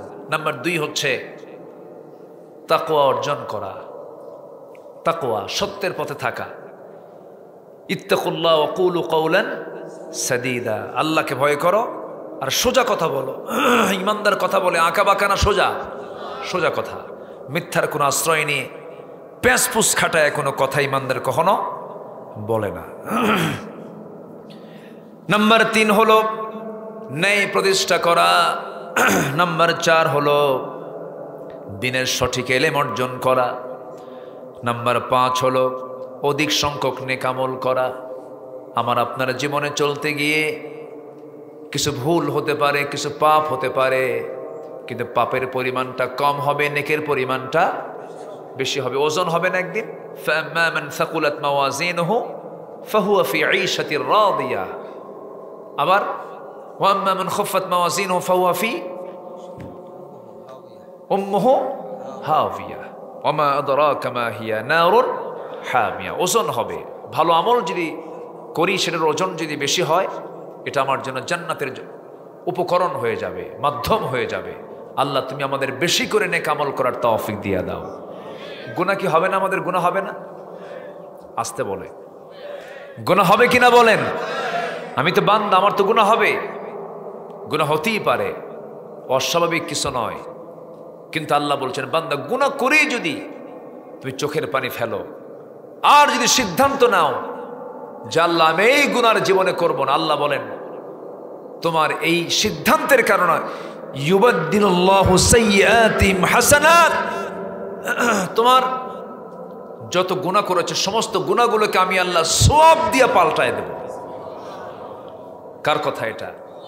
আল্লাহর কথা। কি কি অফার দিচ্ছেন আল্লাহ, বান্দা তুমি যে গুনাহগুলো করছো এই গুনাহগুলো আমি তোমার জন্য কি করব? সওয়াব দিয়ে পাল্টায় দেব। সাইয়্যাতিহিম হাসানাত, এই আয়াতটা দেখলে আমার কাছে মনে হয় কি জানেন, আল্লাহ বান্দাকে জাহান্নামে দিবেন না। আল্লাহু আকবার, কি আয়াত এটা! আল্লাহ বান্দাকে জাহান্নাম দিবেন না। কিন্তু আবার যখন ওই আয়াতটা দেখি, কোন আয়াত? হ্যাঁ হ্যাঁ, যাররাতিন শাররান ইয়ারা, এটা একটা আছে। আরেকটা হচ্ছে জব্বার কার নাম বলেন তো? জব্বার কার নাম?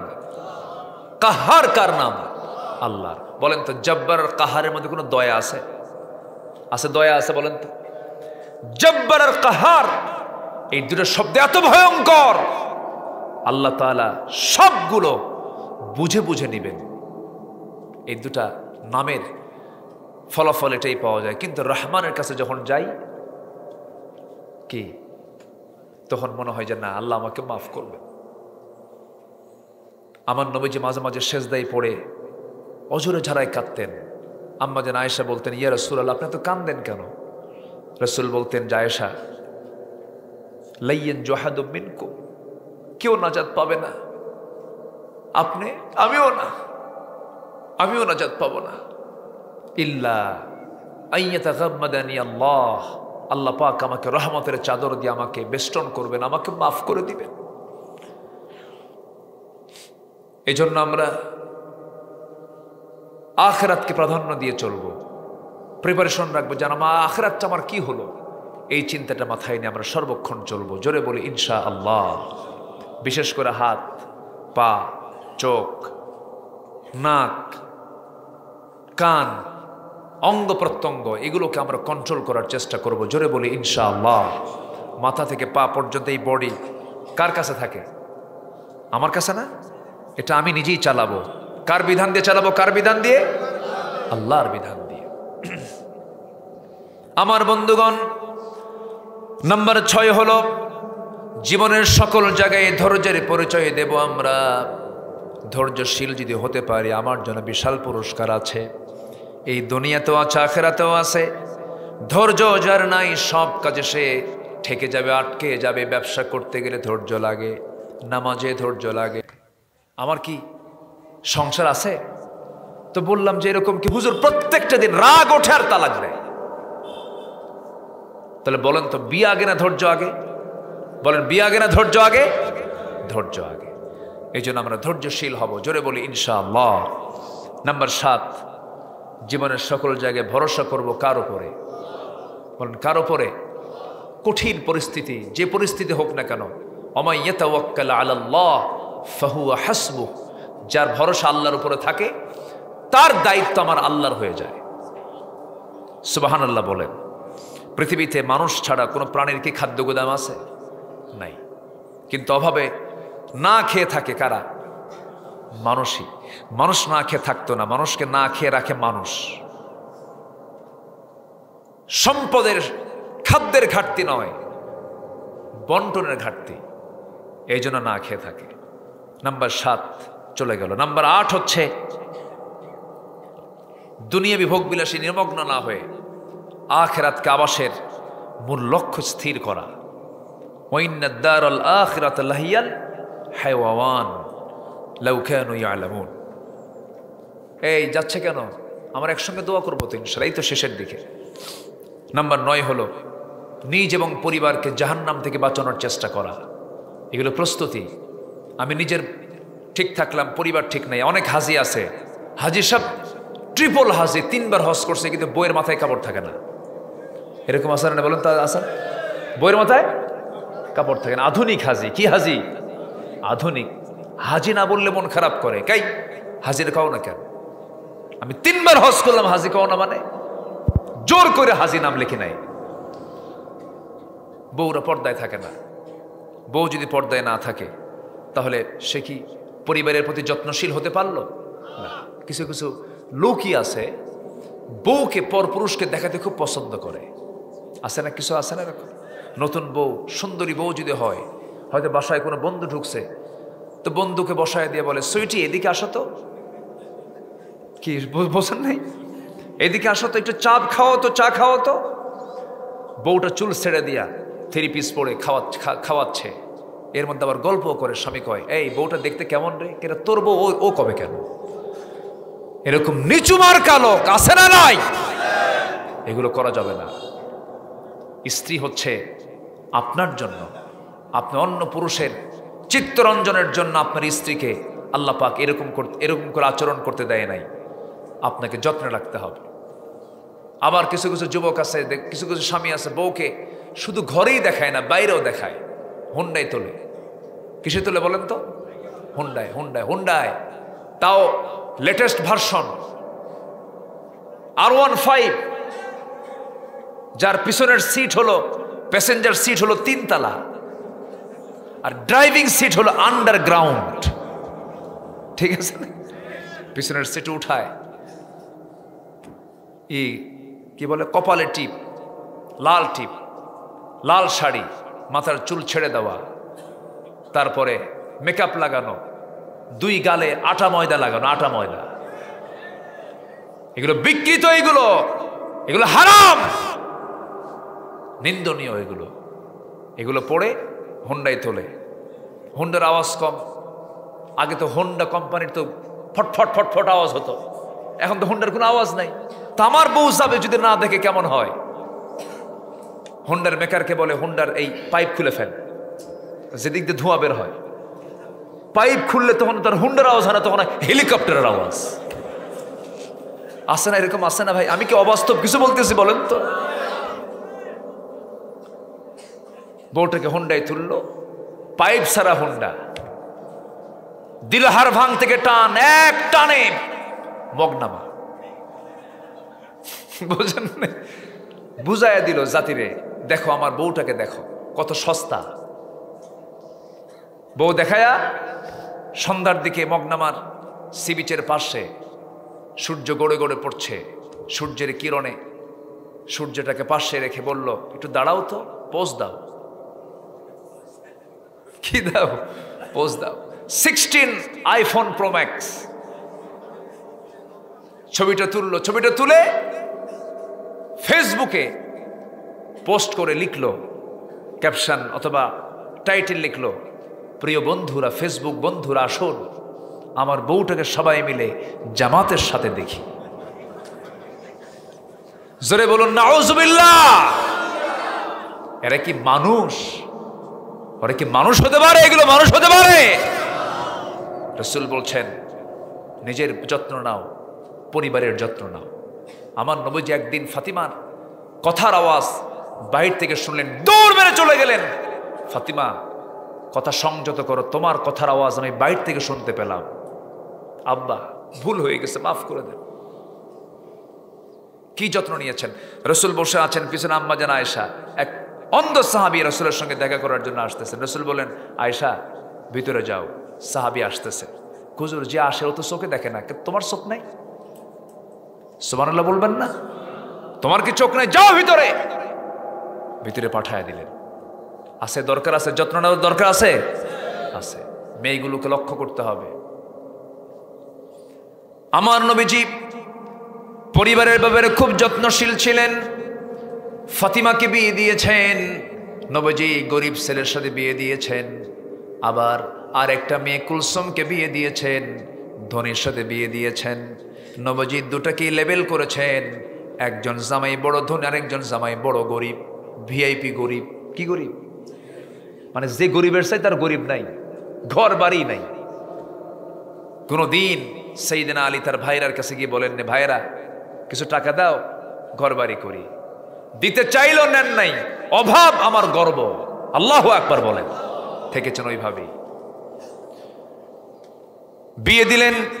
আমার নবীজি বললেন, মা আমি তোমাকে এমন ছেলে দিলাম, এমন স্বামী দিলাম, ঘর নাই, বাড়ি নাই, টাকা নাই, পয়সা নাই, কিন্তু মাথা থেকে পা পর্যন্ত তাকওয়া দিয়ে ভরা। সংসার করো, মৃত্যুর দিন পর্যন্ত স্বামীর বিরুদ্ধে একটা নালিশ যেন আমার কানে না আসে। যাও, স্বামীর বিরুদ্ধে কোনো নালিশ দিতে পারবে না। বিয়ের পরে তোমার জন্য শ্রেষ্ঠ ঘর হলো বাবার চাইতে তোমার স্বামীর ঘরটাই শ্রেষ্ঠ, স্বামীর ঘরে করে খাও, যাও। কিন্তু আজকে সমাজে কিছু মেয়ের বাবা আছে, মেয়েকে বিয়ে দিয়া বলে, মা যা, বিয়ে দিলাম, যদি কিছু কয় খেলে খেলে ফোন দিবি, খাইয়া ফালাবো। আছে না সন্ত্রাস? সন্ত্রাস কিছু শ্বশুর আছে না? আছে না? অনেক বাপ মা সন্তানকে নষ্ট করে।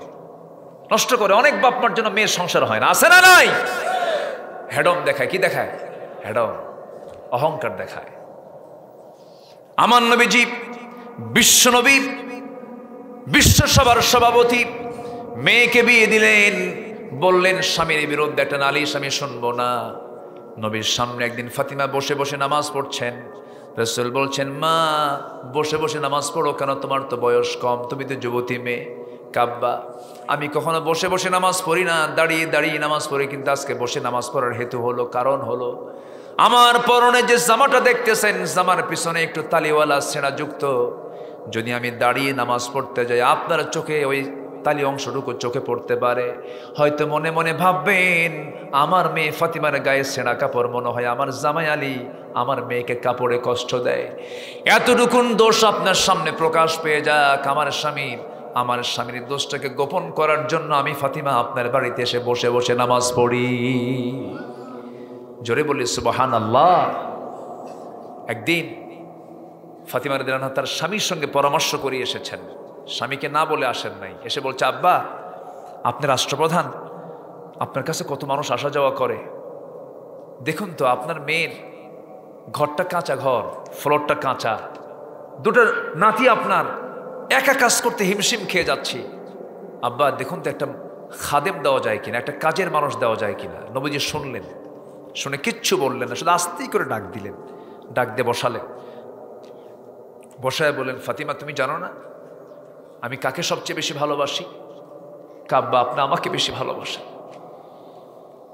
আমার নবীজি মেয়েদেরকে খুব পছন্দ করতেন। রাসূল ফাতিমাকে না দেখলে ছটফট করতেন। জুমার খুতবার মধ্যে ফাতিমার নামে দোয়া করতেন। বিশাল ব্যাপার। আমার নবীর জীবদ্দশায় একদিন নবীর কানে চলে গেছে সাইয়েদনা আলী বিয়ে করবেন। কি করবেন? বিয়ে করবেন। রাসূল শুনলেন, রাসূল খুতবার মধ্যে বললেন, যে ফাতিমাকে কষ্ট দেয় সে আমাকে কষ্ট দেয়। আল্লাহু আকবার বলেন। মেয়ের দিকে টানটা কত ছিল। আমার নবীজি বলছেন, ফাতিমা এদিকে আসো, তোমার আব্বা কোনোদিন কাউকে দিয়ে কোনো কাজ করে নিয়েছে তুমি দেখেছো না? তোমার বাবার কাপড় বাবা নিজে ধোয়, তোমার বাবার ঘর বাবা নিজে ঝাড় দেয়। সুবহানাল্লাহ বলবেন না? আমার নবীজির শুধু খাদেম নামে সাহাবী ছিল, কিন্তু খেদমত কেউ করতে পারে নাই। সাইয়েদনা আনাস বলেন, 10 বছর আমার মা আমাকে নবীর কাছে রেখে গেছেন, 10টা বছর ছিলাম, আমি খেদমত করব কখন? আমি আনাস, আমার খেদমত রাসূল নিজে করেছেন। জোরে বলি সুবহানাল্লাহ। রাসূল যখন মারা যাবেন, সাইয়েদনা আনাসের কান্না থামে না, সামনে থাকেনি না, দূরে দূরে থাকেন। রাসূল বলছেন, আমার আনাস গেল কোথায়? ধরে আনছে। রাসূল বলছেন, আনাস তুমি কষ্ট পাইছো মনে হয়, তুমি আমার থেকে দূরে দূরে থাকো। তুমি দূরে দূরে থাকো কেন? যদি কোনো কষ্ট পেয়ে থাকো আমাকে মাফ করে দিও। সাইয়েদনা আনাস বলছেন, ইয়া রাসূলুল্লাহ আমি দূরে দূরে থাকার কারণ হচ্ছে আপনার কষ্ট আমি সহ্য করতে পারছি না। আপনি মারা যাবেন, আমি সহ্য করতে পারছি না, আমি তো আপনার খেদমতই করতে পারলাম না। আপনি আমাকে গ্লাস আনতে বলেন না, আপনি আমাকে কাপড় আনতে বলেন না, আমি নাকি খাদেম আপনার? আমার মন চায় আমি যুগ যুগ ধরে আমি আপনার খেদমত করে যে আপনি যুগ যুগ বেঁচে থাকেন। রাসূল বললেন, আনাস আমার তো মৃত্যুর সময় হয়ে গেছে, আমি মরে যাব। সাকরাতুল মাউতের লক্ষণ চলে আসছে, যন্ত্রণা শুরু হয়ে গেছে, মালাকুল মউত চলে আসবে। তোমার যখন এত আশা, খেদমত করতে চাও, আমি আল্লাহকে বলবো, আল্লাহ আমার জান্নাতের বন্ধু তুমি আমার আনাসকে করে দিও, সে যেন খেদমত করতে পারে। আল্লাহু আকবার বলে। নবীজি যেখানে গেছেন সেখানে আদর্শ রেখে গেছেন। আল্লাহু আকবার বলেন। রাসূল পরিবারের প্রতি খুব যত্নশীল ছিলেন। ছেলেগুলো কি করে, মেয়েরা কি করে, নাতিরা কি করে, স্ত্রীরা কি করে, স্ত্রীরা কি করছে, সব খবর রাখতেন। 4 স্ত্রীর সামনে বসা, নবীর সামনে 4 জনই গন্ডগোল লাগছে, আমাকে রাসূল বেশি ভালোবাসেন, আমাকে রাসূল বেশি ভালোবাসেন। 4 জনের সমানভাবে বলে, এসে একসঙ্গে বলতেছে, হুজুর আমাদের 4 জনের মধ্যে গন্ডগোল লাগছে, আপনি কাকে সবচেয়ে বেশি ভালোবাসেন? রাসূল বুঝতে দিতেন না, সবাইকে সমান চোখে দেখতেন। জোরে বলে সুবহানাল্লাহ। কি চরিত্র! রাসূল বললেন, শুনতে যদি চাও কালকে সকালে শোনাবো, কালকে সকালে শোনাবো কাকে বেশি ভালোবাসি। রাত হয়েছে, অন্ধকারে আম্মা জান আয়েশার ঘরে গিয়ে 2টা খেজুর নিয়ে বললেন, আয়েশা আমি তোমাকে খুব পছন্দ করি, এই 2টা খেজুর দিয়ে গেলাম, কিন্তু তোমাকে যে পছন্দ করি তুমি 2টা খেজুর দিয়ে গেলাম এটা যেন কেউ না জানে।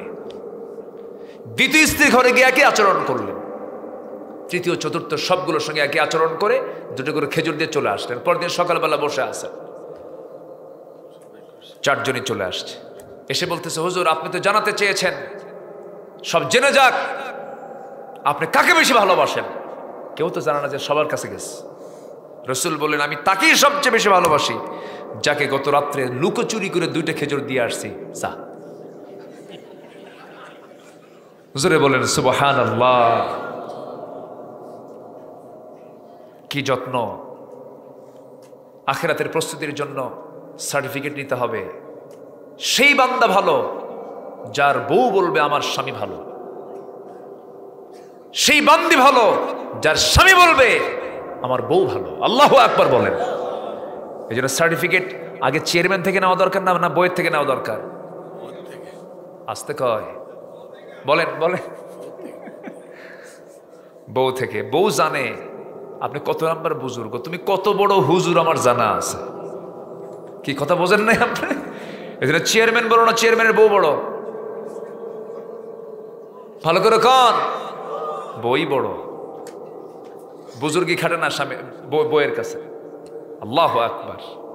আমার নবীজি মাঝে মাঝে দোয়া করতেন, আল্লাহ তুমি খাদিজাকে জান্নাত দাও। আম্মা জান আয়েশা 500 থেকে এসে বলে, হুজুর ওই বুড়ির জন্য এখনো কান্দা লাগে। কত কি ম্যানেজ করেছেন রাসূল। আল্লাহু আকবার। তাহলে পরিবারকে আমরা সময় দেব তো ইনশাআল্লাহ। জি। আল্লাহ রাব্বুল আলামিন বলেন, ইয়া আইয়ুহাল্লাযীনা আমানু কু আনফুসাকুম ওয়া আহলিকুম নারা। ঈমানদাররা তোমরা নিজে বাঁচো জাহান্নাম থেকে, তোমার পরিবারকেও বাঁচাও জাহান্নাম থেকে। জোরে বলি আল্লাহু আকবার। এই জন্য পরিবারকে সময় দেব আমরা। আমার নবীজি ফাতিমাকে শেষে বললেন, মা তুমি যে কাজের মানুষ চাচ্ছ তার কোনো প্রয়োজন নাই, আমি মনে করি না। তোমাকে একটা আমল শেখায় দিচ্ছি, শোনো। ফাতিমা তুমি আজকের থেকে সুবহানাল্লাহ, আলহামদুলিল্লাহ, আল্লাহু আকবার 33, 34 বার করে এই আমলটা করবে। সকাল সন্ধ্যা 100 বার করে বলবে। আমার আল্লাহ তোমার সমস্ত কাজের জিম্মাদার হয়ে যাবেন। জোরে বলে সুবহানাল্লাহ। এই হাদিসটা নিয়ে ফাতিমা রাদিয়াল্লাহু আনহা তার স্বামীর কাছে ফিরলেন। সাইয়েদনা আলী এই হাদিসটা তিনি পেলেন তার স্ত্রীর কাছ থেকে। যেদিন সিফফিনের যুদ্ধ হয়, কিসের যুদ্ধ?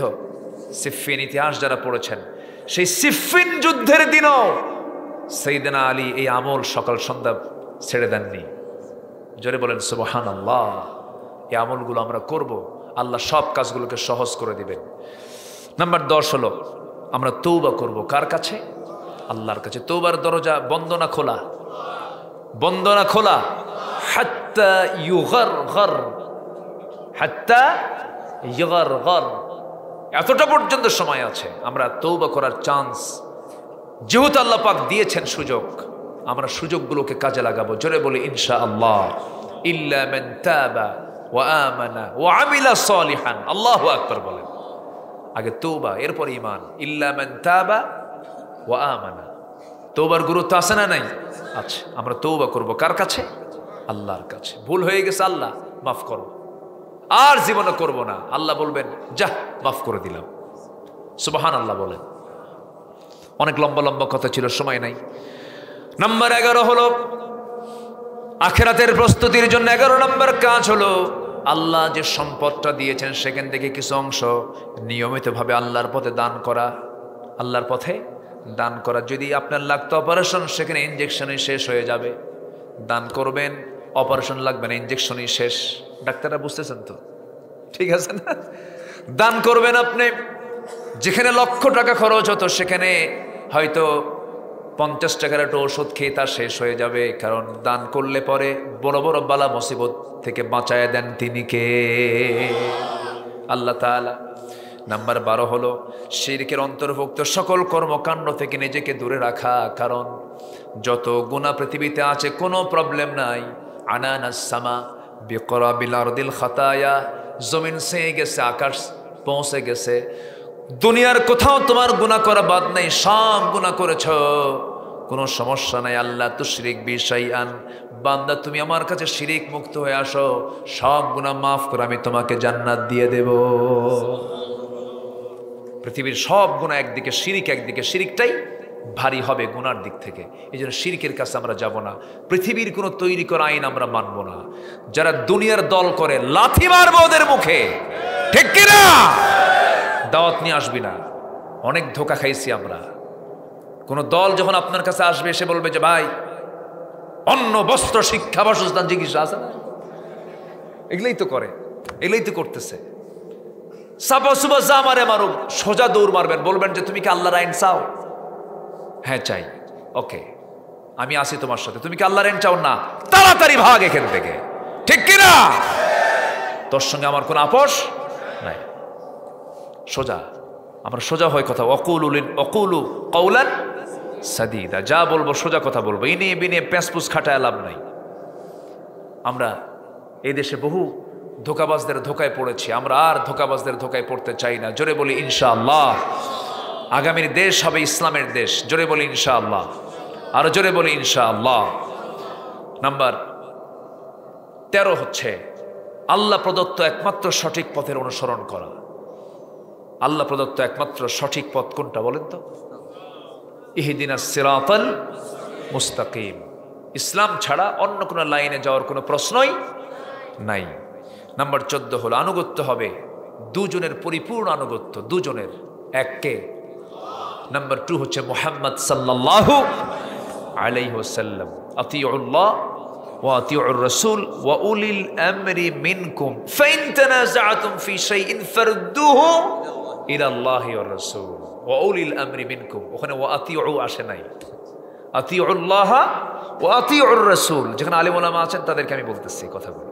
আচ্ছা, গেল। নাম্বার 15 সর্বশেষ যেটা, হ্যাঁ 14 গেছে। নাম্বার 15 হলো সর্বক্ষণ মহান আল্লাহর সামনে দাঁড়ানোর ভয়। আল্লাহর সামনে আমার দাঁড়াতে হবে, আমি আল্লাহর সামনে দাঁড়াবো, এই ভয়টা হৃদয়ে লালন করা।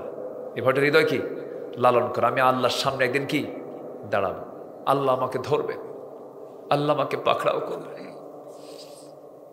আল্লাহর সামনে আমি লজ্জায় দাঁড়াতে চাই না সম্মান নিয়ে দাঁড়াতে চাই? সম্মান নিয়ে। আমি যেন সম্মান নিয়ে আল্লাহর সামনে যেন দাঁড়াতে পারি। আমি শিরিক করেছি, কেমনে দাঁড়াবো? আমি জুলুম করেছি, আমি কেমনে দাঁড়াবো?